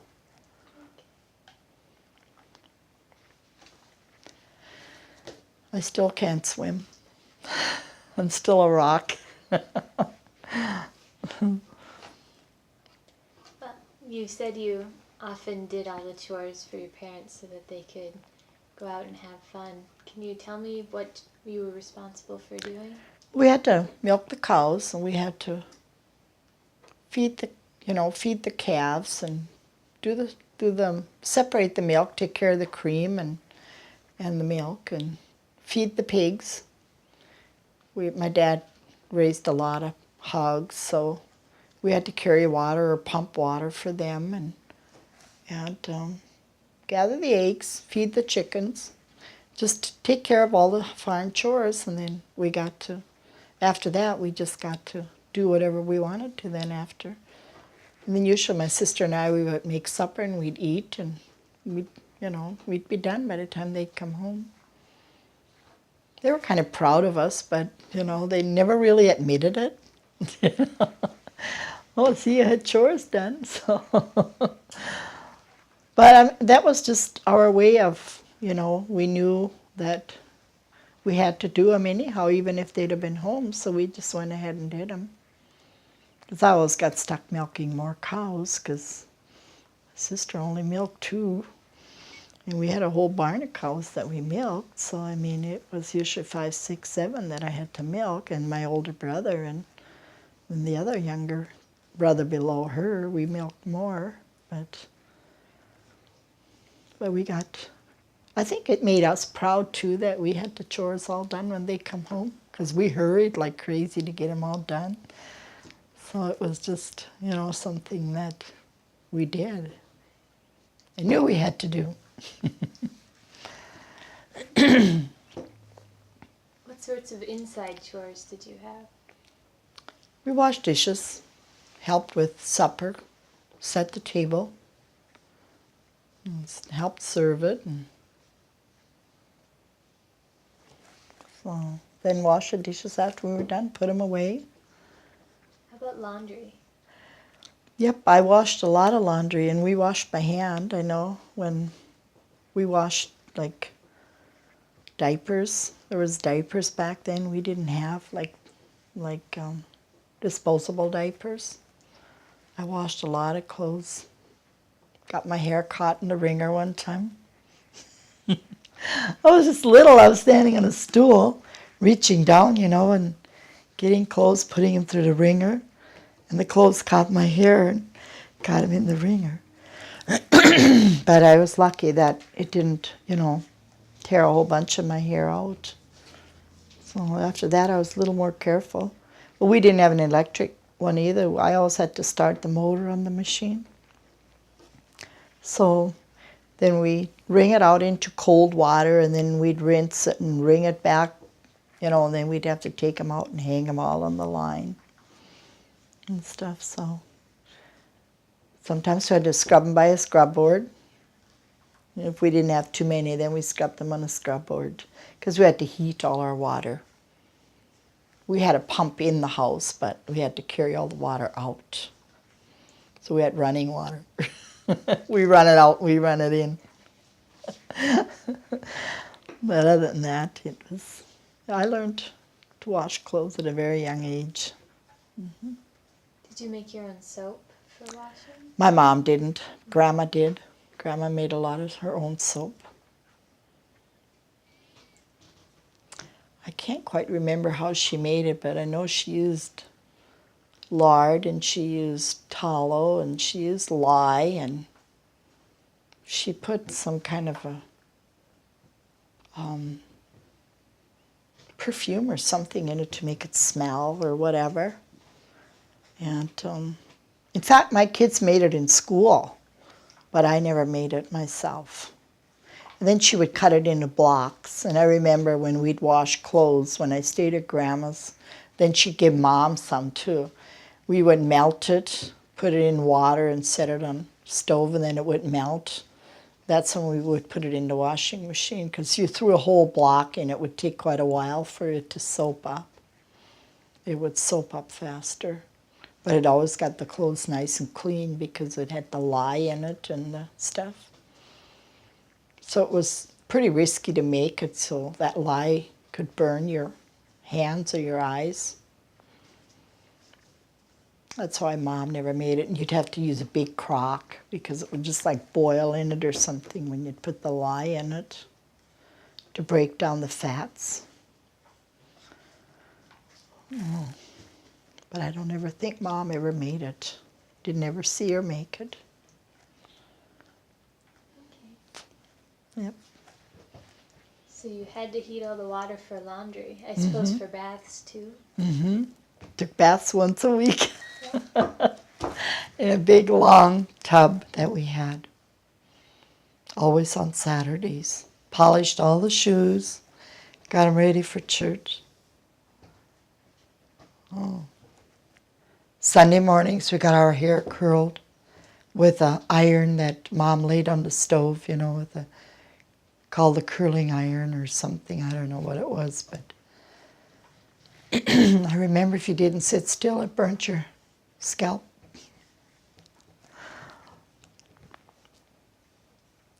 I was unlucky because I didn't have natural curly hair. Mine were just straight. My sister had natural curly hair. So did you all have to have curls for church? Hmm. Or a hat. We wore a hat. All wore hats. Always. Or a scarf. Always had to wear a scarf. We didn't wear a hat. We had to wear the scarves that were tied under our chin. I hated them.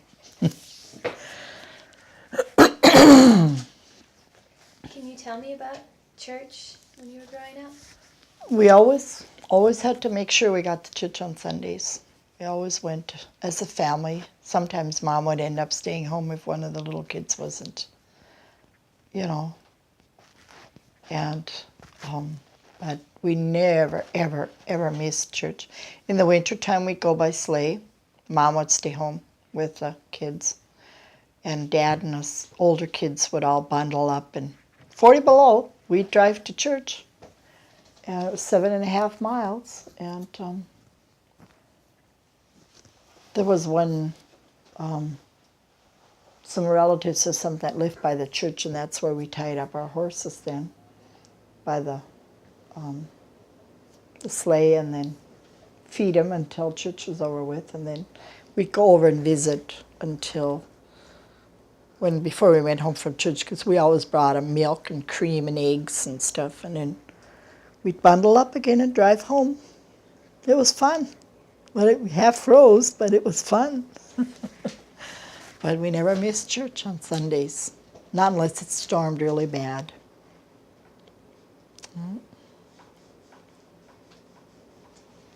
Did you sit with your family then in church? We always sat as a family in church, yep.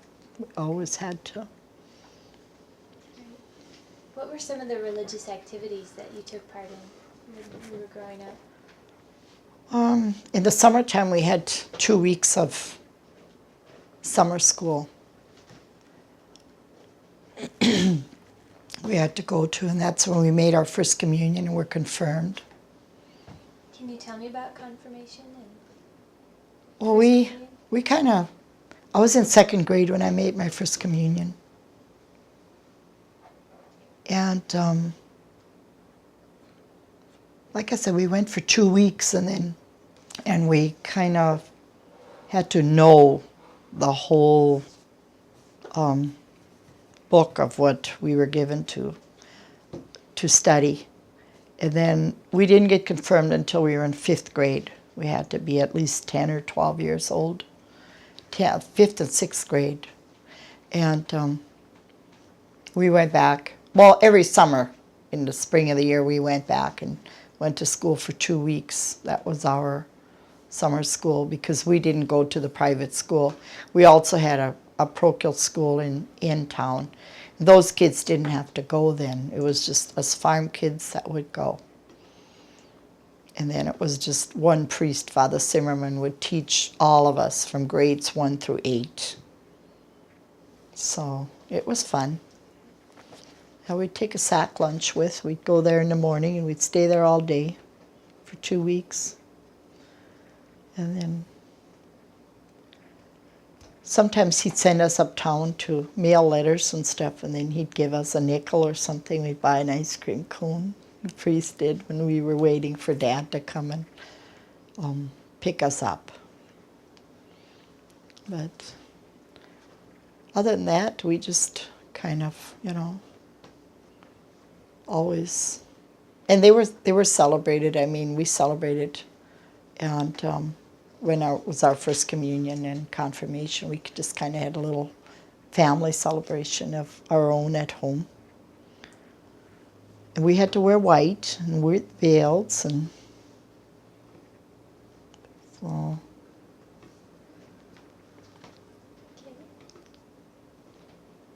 There wasn't a whole lot of us kids all the time, so sometimes some of us that had made their first communion went with the second bunch the second year, so they'd have more kids. So we had to dress in white again and our veils and stuff. So we looked forward to that, because we could be there for the younger kids, us older ones, show them how things, go and stuff. So. Growing up, could you question religious teachings? Could you question the things you learned at church? They were strict because we had to know the Baltimore Catechism. I mean, we had to know our things. And we prayed a lot, like at home evenings. We never went to bed without having to say our rosary. Always had to kneel for a half an hour. Then Dad would always add a few more prayers. But that was the tradition back then. You never went to bed without praying. So you prayed the rosary as a family? Mm-hmm. And did your dad lead that? Dad would lead it. Mm-hmm. And we didn't dare put anything under our knees either. Once in a while we'd sneak a rug or something, but when he wasn't looking. And nobody dared fall asleep either. But we knew it had to be done. I mean, we just knew it had to be at a certain hour. We just were there to do it.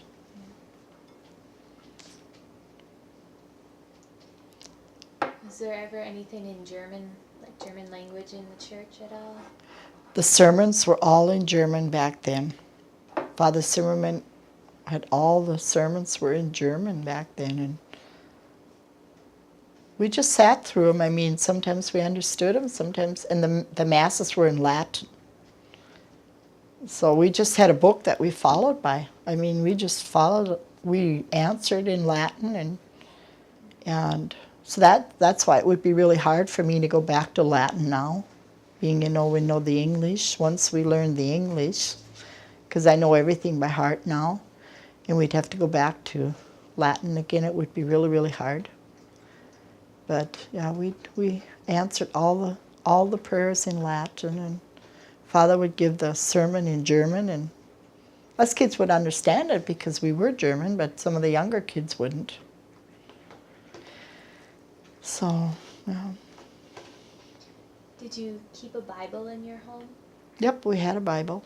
Was it German or English? No, ours was English. Grandma's was German. Mm-hmm. And I wonder whoever got that. I was hoping I'd get it. Because she would read to me, in German from it. Except for I'm very involved in my church now. I mean, I belong to several organizations, and I take part, and I'm very active in my church here in Little Flower. So, and do a lot of catering and a lot of cooking over there, and for funerals. I'm the coordinator of the funerals now, and take care of contact the families when the funeral home calls, and I just do my work there. And I'm involved with senior citizens, and I'm secretary there, and I do some volunteer work and stuff, and so I keep myself busy. Garden keeps me busy. And when it comes to canning time now, I'll do some canning and stuff. It help keep the garden clean. That's my job, I guess, the weeds. But I enjoy it. I like to work outside. I've always been an outside person. I'd rather work outside than inside any day anyhow. So, but I have a few catering jobs coming up now, big ones, so in July. So I'll be taking care of that too. So you'll be busy. I'll be busy. Right. Now, when you were younger, did you ever go to a doctor?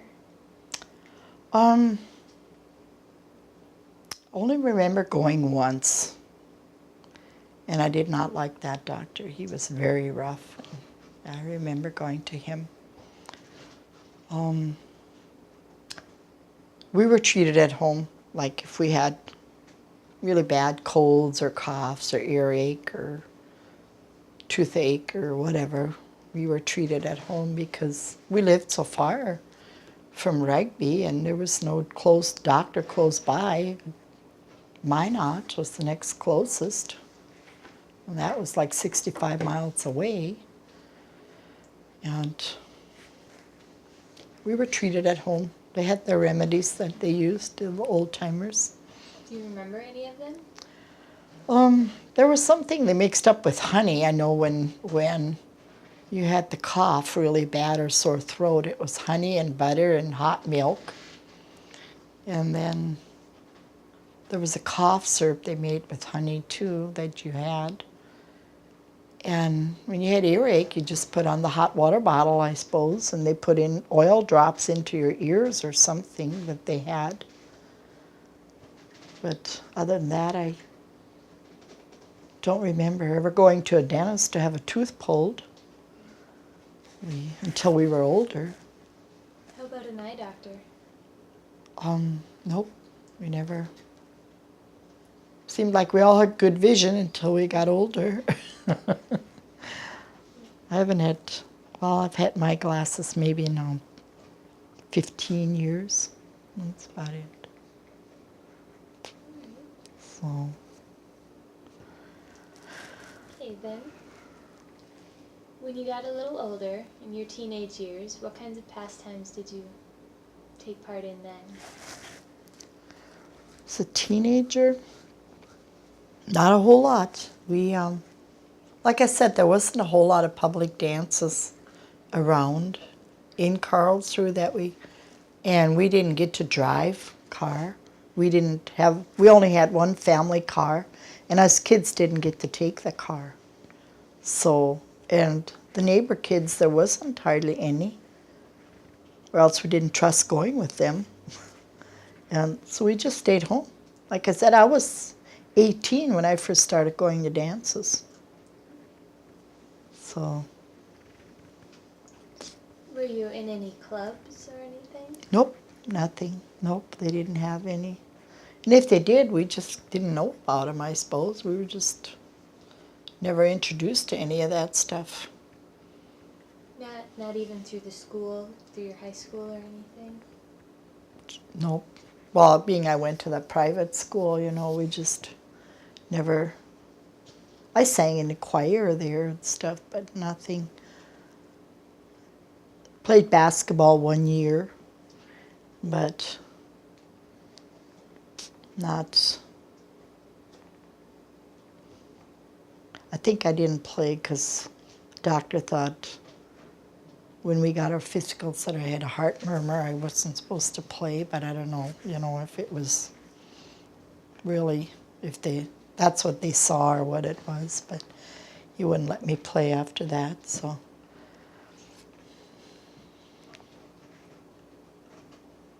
Was high school a lot different than grade school for you? It was, because I came from, a country school and didn't know a whole lot of kids, so it was really hard the first year for me. But when I stayed at the private school, I worked for my room and board, so there was a bunch of us kids that did, and I liked it there. We had a lot of fun doing dishes and setting tables and clearing tables and stuff. And besides your studies, we had to hurry to get done.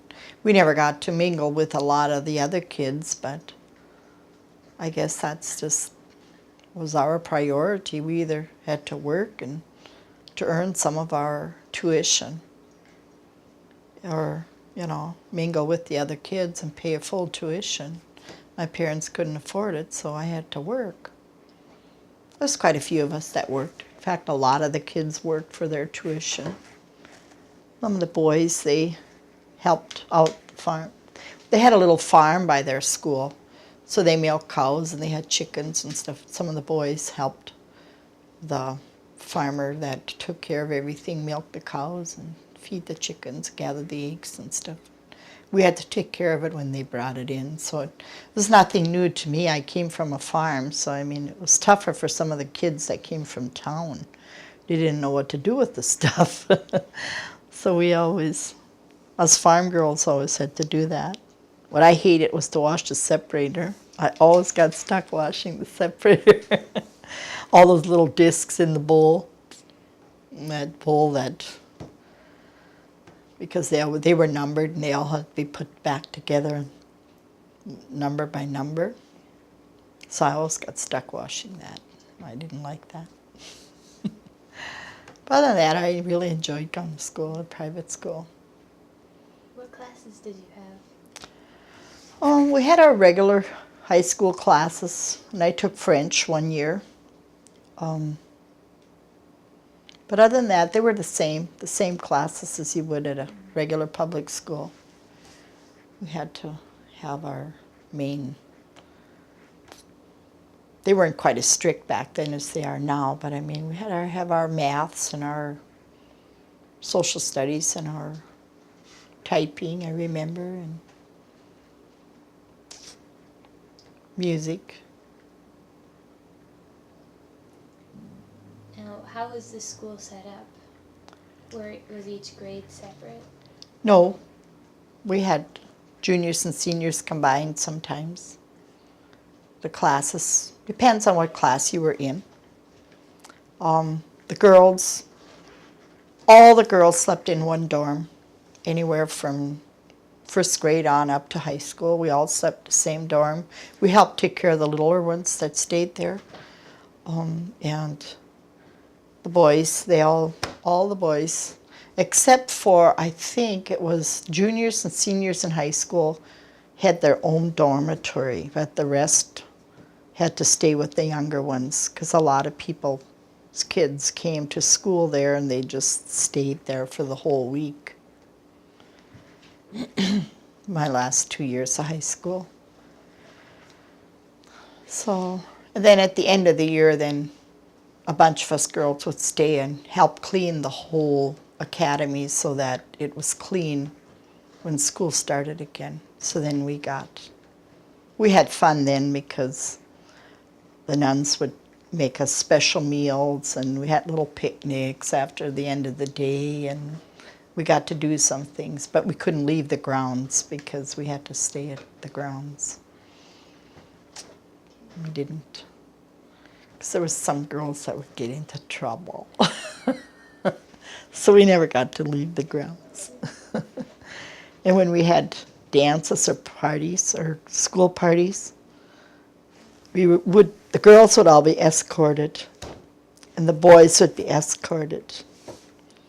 And the boys would be lined up on this side of the gymnasium. The girls would be lined up on this side of the gymnasium.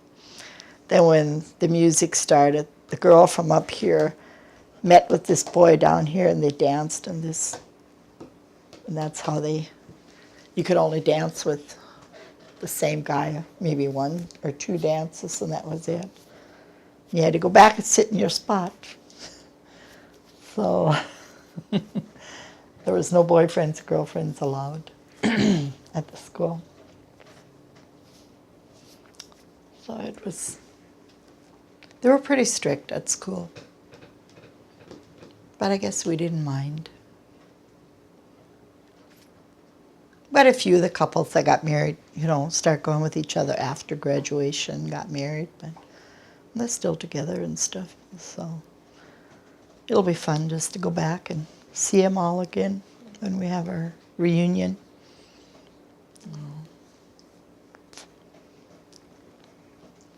Did you ever get into trouble in high school? Nope, I didn't. No, I never did. How were people disciplined if they got into trouble? I think up there they were either sent home or their parents come and got them. Or they were just expelled for a couple of days. Because I remember some girls climbing down the fire escape one night and they were caught. And I think they couldn't leave the grounds at all. I mean, they were just under guard by the nuns. So it was just, we didn't dare do things, because if we'd have got caught in school and our parents would have found out, it'd have been tough. No. I guess I was just bashful or something. I don't know. We just never dared get into trouble.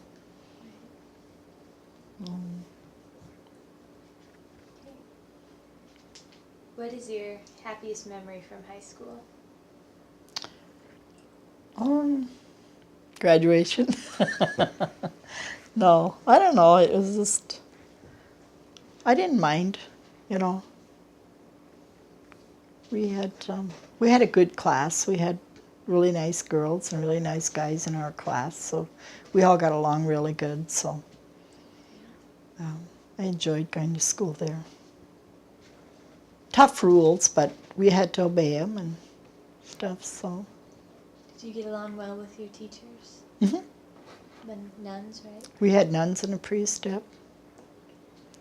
So as long as you were good and behaved, I mean, you know, you got along pretty good with them. But if you were naughty, I mean, it just added more fire, fire to the fire. Because it was a parochial school. There was a parochial school. Were you required to go to mass every day? Every morning we would get up before we had breakfast. We'd all get up and go to church at 6:30. Then we go down and have breakfast. Then after all the dishes were done and all the chores were done, then at 8 o'clock we had mass. Then we'd finish out the mass and then go to school. Every day. That was an everyday thing.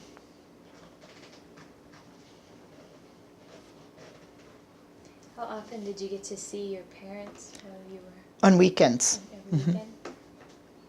Except for in the wintertime when it was really stormy or something and they couldn't come up to get us, and then we didn't get to go home. But like I said, we had kind of took turns, the neighbors and some of the people that had kids gone to school up there. So maybe it was once a month that my parents had to drive, and the rest, you know, we just took turns driving with the neighbors and stuff, going back and forth. All right. Well then, is there anything else you'd like to add about school? Nope, that's my experience of going to school. And I didn't mind it. My other two older siblings didn't go to school. My sister didn't like school, so she never, and my older brother never went to high school either. He worked for farmers instead of wanting to go to school, and then my next sister didn't like to go to school, so she never went. But the rest of them pretty well all graduated from high school. Yeah.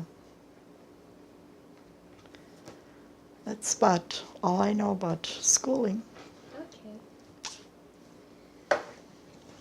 What was your most stressful childhood memory? Oh man, I can't even remember. I suppose we had a lot of stresses, but we didn't think they were stressful because we just took, you know, one thing at a time. I think it's because sometimes we realized that other kids had more than what we did. Some of the neighbor kids had more than what we did. Did that lead to did you feel isolated or separated when you went to school as a child? Not really. Sometimes they would tease us, but we would just say, well, we don't care. I mean, you know, we just kind of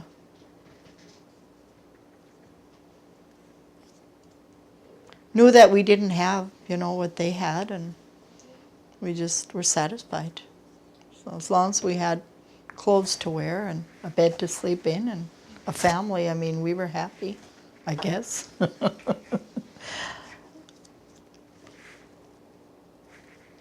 then, what was your happiest childhood memory?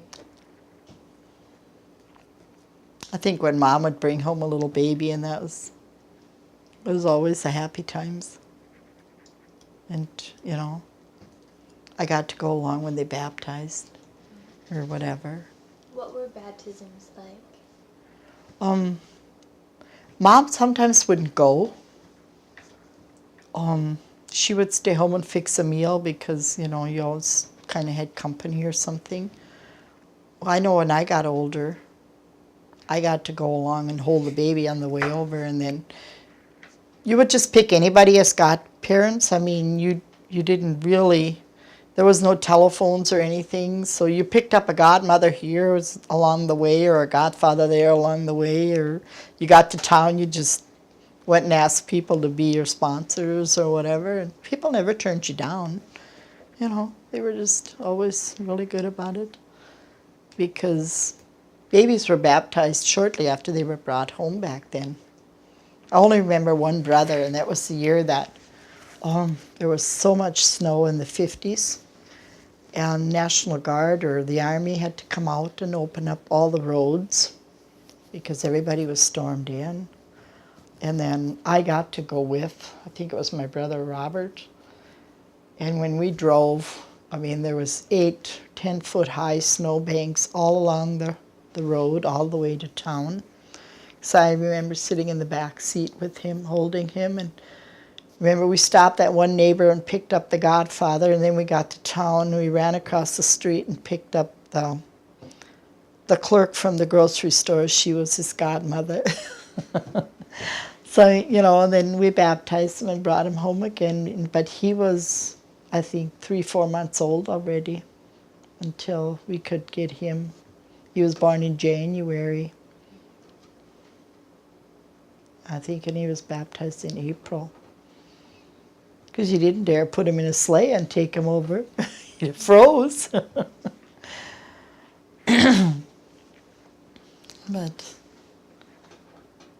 But other than that, I don't think I remember any of the other baptisms. So, What was the most adventurous thing you did during your childhood? most adventurous? Oh, gee, I can't.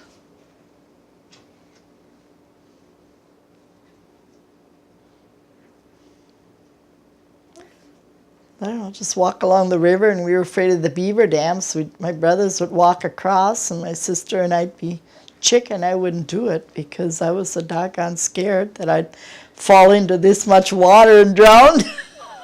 Of course, on the other side of the dam, there was always more water. But we could have walked across the river, you know, but we were deadly scared of quicksand and stuff. So we never did walk through barefooted. But my brother didn't care. My sister didn't care. I was always a chicken, I guess. I don't know. I just didn't do it. I don't know. So those are, I don't know, other adventures. We never really ventured out much. Well, never got, you know, to town, that we got lost in town or anything. I think we would have been scared to go to town and just walk amongst strange people or something. We just weren't used to strangers. So. Is there anything else about your childhood that you'd like to add? Nothing really. I don't think. Can't think of anything right now. All right. Well then, how old were you when you started dating? 19 and a half, I think. And who was your first date? Edward. And how did you meet? Met him at a dance when they were playing at a dance. We went to a couple of dances, and my sister started going with his brother first. And then she introduced me to Ed. And we started going together, yeah. What was a typical date like when you'd go with him? Going along to the wedding dance. They sat up there and played all night, and we just, you know, danced. We went to very few movies because they always, you know, on weekends, and couldn't very well afford a movie back then, even though it was only maybe $1 to get in. But when I worked in town, it was $25 a week. That's all the money I cleared a week working. And you had to pay rent, you had to buy clothes, you had to, you know, every little bit of money you had, you just had to save. We didn't have a car, we walked.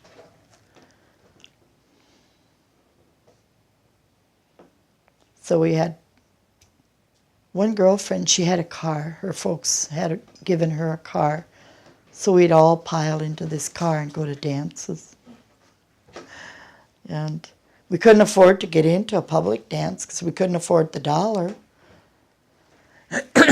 So we waited till after 12 o'clock at night till the dance was free, then we'd go in and dance.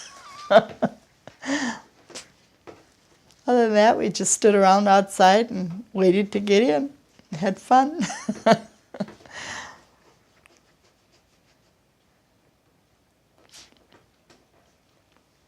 Couldn't afford even booze. I mean, we just kind of, we just got together with a bunch of people and talked and had fun and just kind of hung around and talked and waited till 12 o'clock so we could sneak in. Then have fun for 2 hours, dance. And we were always home. But right after the dance, we always had to come home. Because the lady we roomed with she stayed up until all us girls were home nights. She made sure we were all home, safe. Then she'd go to bed. So we had strict rules even though. And I guess we just obeyed her rules because we stayed at her house. Well, and if one of them was late, she'd always ask us how come we were late. It's not that I think she cared about us or something. She just kind of was this motherly thing over us. I mean, she just kind of made sure that we were safe at home. She had a window on her bedroom where we'd go upstairs. And other than that, I think we dated for 2 years. And then we got married. We had an all-day wedding.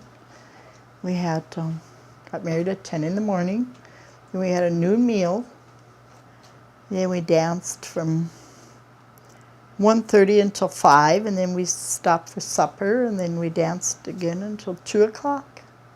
From 8 o'clock on until 2 o'clock. We had an old-time band. We got married in Karlsruhe at the church there.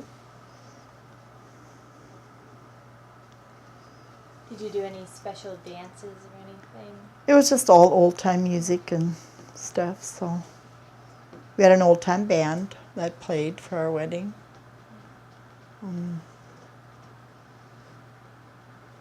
What was your dress like? It was a full dress. It was lace and overlay. Did you buy it in a store? Yep, I bought it in Minot. I think I only paid like $50 for it, so it was very cheap. But wedding gowns weren't that high back then. Then my bridesmaids' dresses, I had 4 bridesmaids, and we made our dresses. They made their dresses.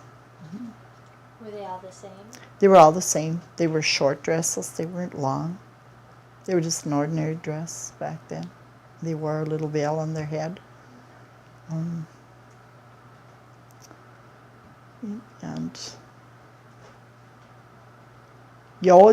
back then you always had a driver that drove you to the church and stuff, so we had one of my cousins drove us to the wedding, picked us up at the farm, and my sister and bridesmaids and he drove us to the church, and then he hauled us around in the daytime from the church to the hall, and the hall to the church for supper and stuff, so, yep. What kinds of foods did you have? I think we had ham and scalloped potatoes, if I can remember right. Corn, I think we had corn. Wedding cake and pickles and things like that, so.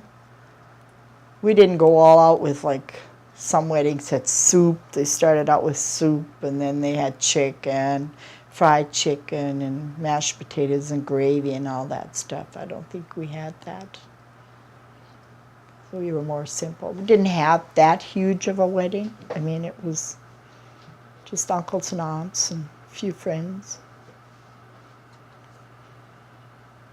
Did you have alcohol at your wedding? Yep, they had that hooch, the burnt alcohol that they passed around, and then they had some beer. Okay. Yeah. They do wedding toasts. Yep, they did wedding toasts. They stood by the door as you came through, and as the music played, the bride and groom in, and then they had two guys stand by the door to pour the little shot that you had, shot glass thing you had. Yeah. Were there any money dances? Yes, they had a what they call the dollar dance, and then too at during the supper they passed a bowl around for the cooks, I think, and the musicians would play and walk around and play, and then you threw money in to help pay for the cooks and stuff. Oh. Then I remember, I think they passed a hat too or something. They passed a hat around to throw in dollar bills.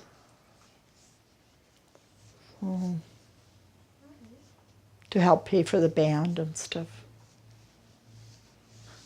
It was just an old-fashioned wedding. Yeah. Did you have a honeymoon? Nope, couldn't afford it.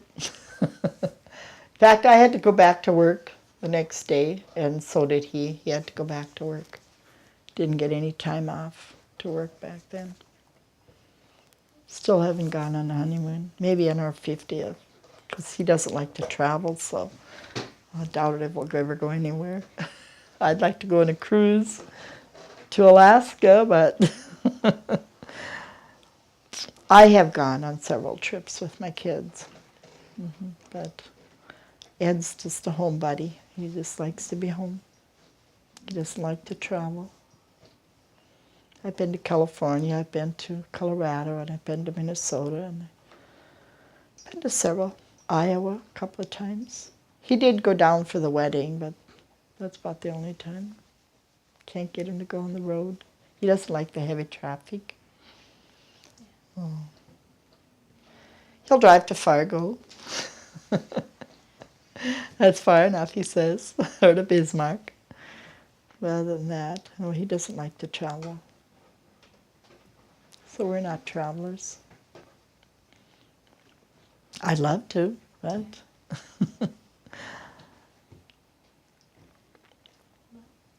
Is there anything else about your wedding you'd like to add?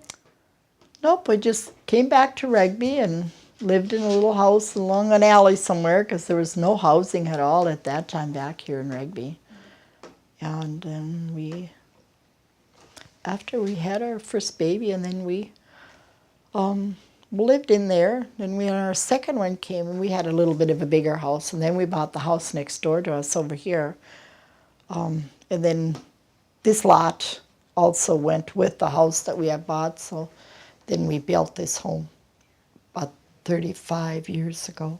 It's a beautiful home. Something like that. But we're in the process of redoing a lot of it now and stuff. So we have a lot of work left to do on it and stuff. We've replaced all windows, and it needs upgrading. We need a lot of new things on it. So, but we've worked hard over the years. Yeah, he's retired from the elevator, and he retired maybe 10, 15 years ago due to his back problems. So then he went into hobby gardening. So we do gardening. Sell a lot of vegetables. Yeah, sell a lot of vegetables. Most of our vegetables are sold to people that can raise gardens in town and stuff. So little old ladies that like to have fresh vegetables. So yeah, I said it's not a hobby, it's work. I mean, it's still a lot of work. A lot of people our age are traveling in motorhomes and going all over the country. We're down on our knees picking weeds. But I guess that's what we like.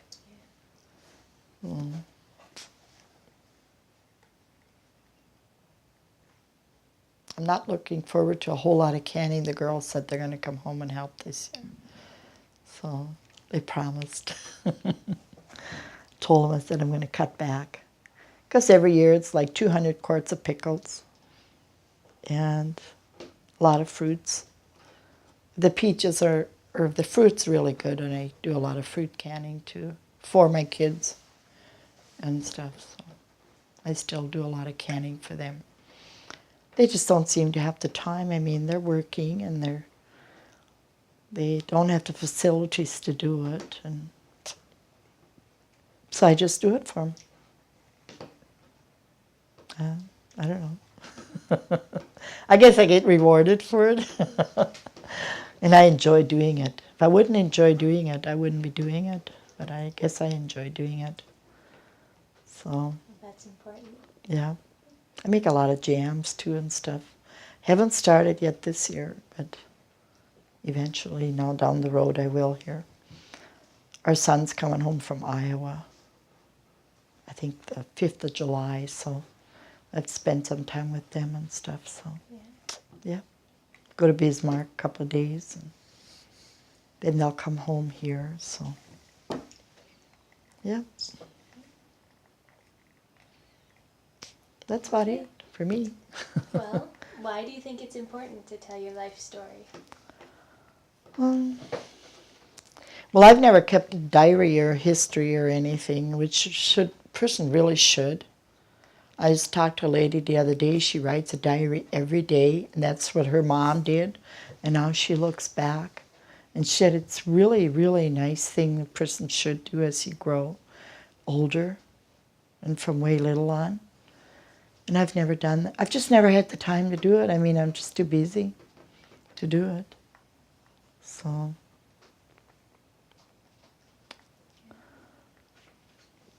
Well, are there any other thoughts or observations you'd like to share? Not really. I just talked too much already, I think. Not at all. Not that I can think of. I just hope, that my kids keep up the heritage and the good name and stuff. And so far they have. We're really fortunate. All my kids have married into good families, and they're all together and have nice families. And we have 23 grandkids and Wow. 9 nice in-laws. So, yeah. So I'm glad they are where they're at. I don't feel I'd like to raise a family right now with all the problems and stuff people are having. And I was glad I raised mine when I did. And so they all had a college education, so sent them all to college. Made sure that, because I didn't have a college education, I made sure that they all had a college education. And they worked their way through college, so that was one nice thing. I mean, they all took out loans and worked their way through college. And they appreciated now that, that they worked. And they all had jobs, too. From 8th grade on, they all worked, like at grocery stores, and library, at the bank, and newspaper. And they all worked, all had jobs.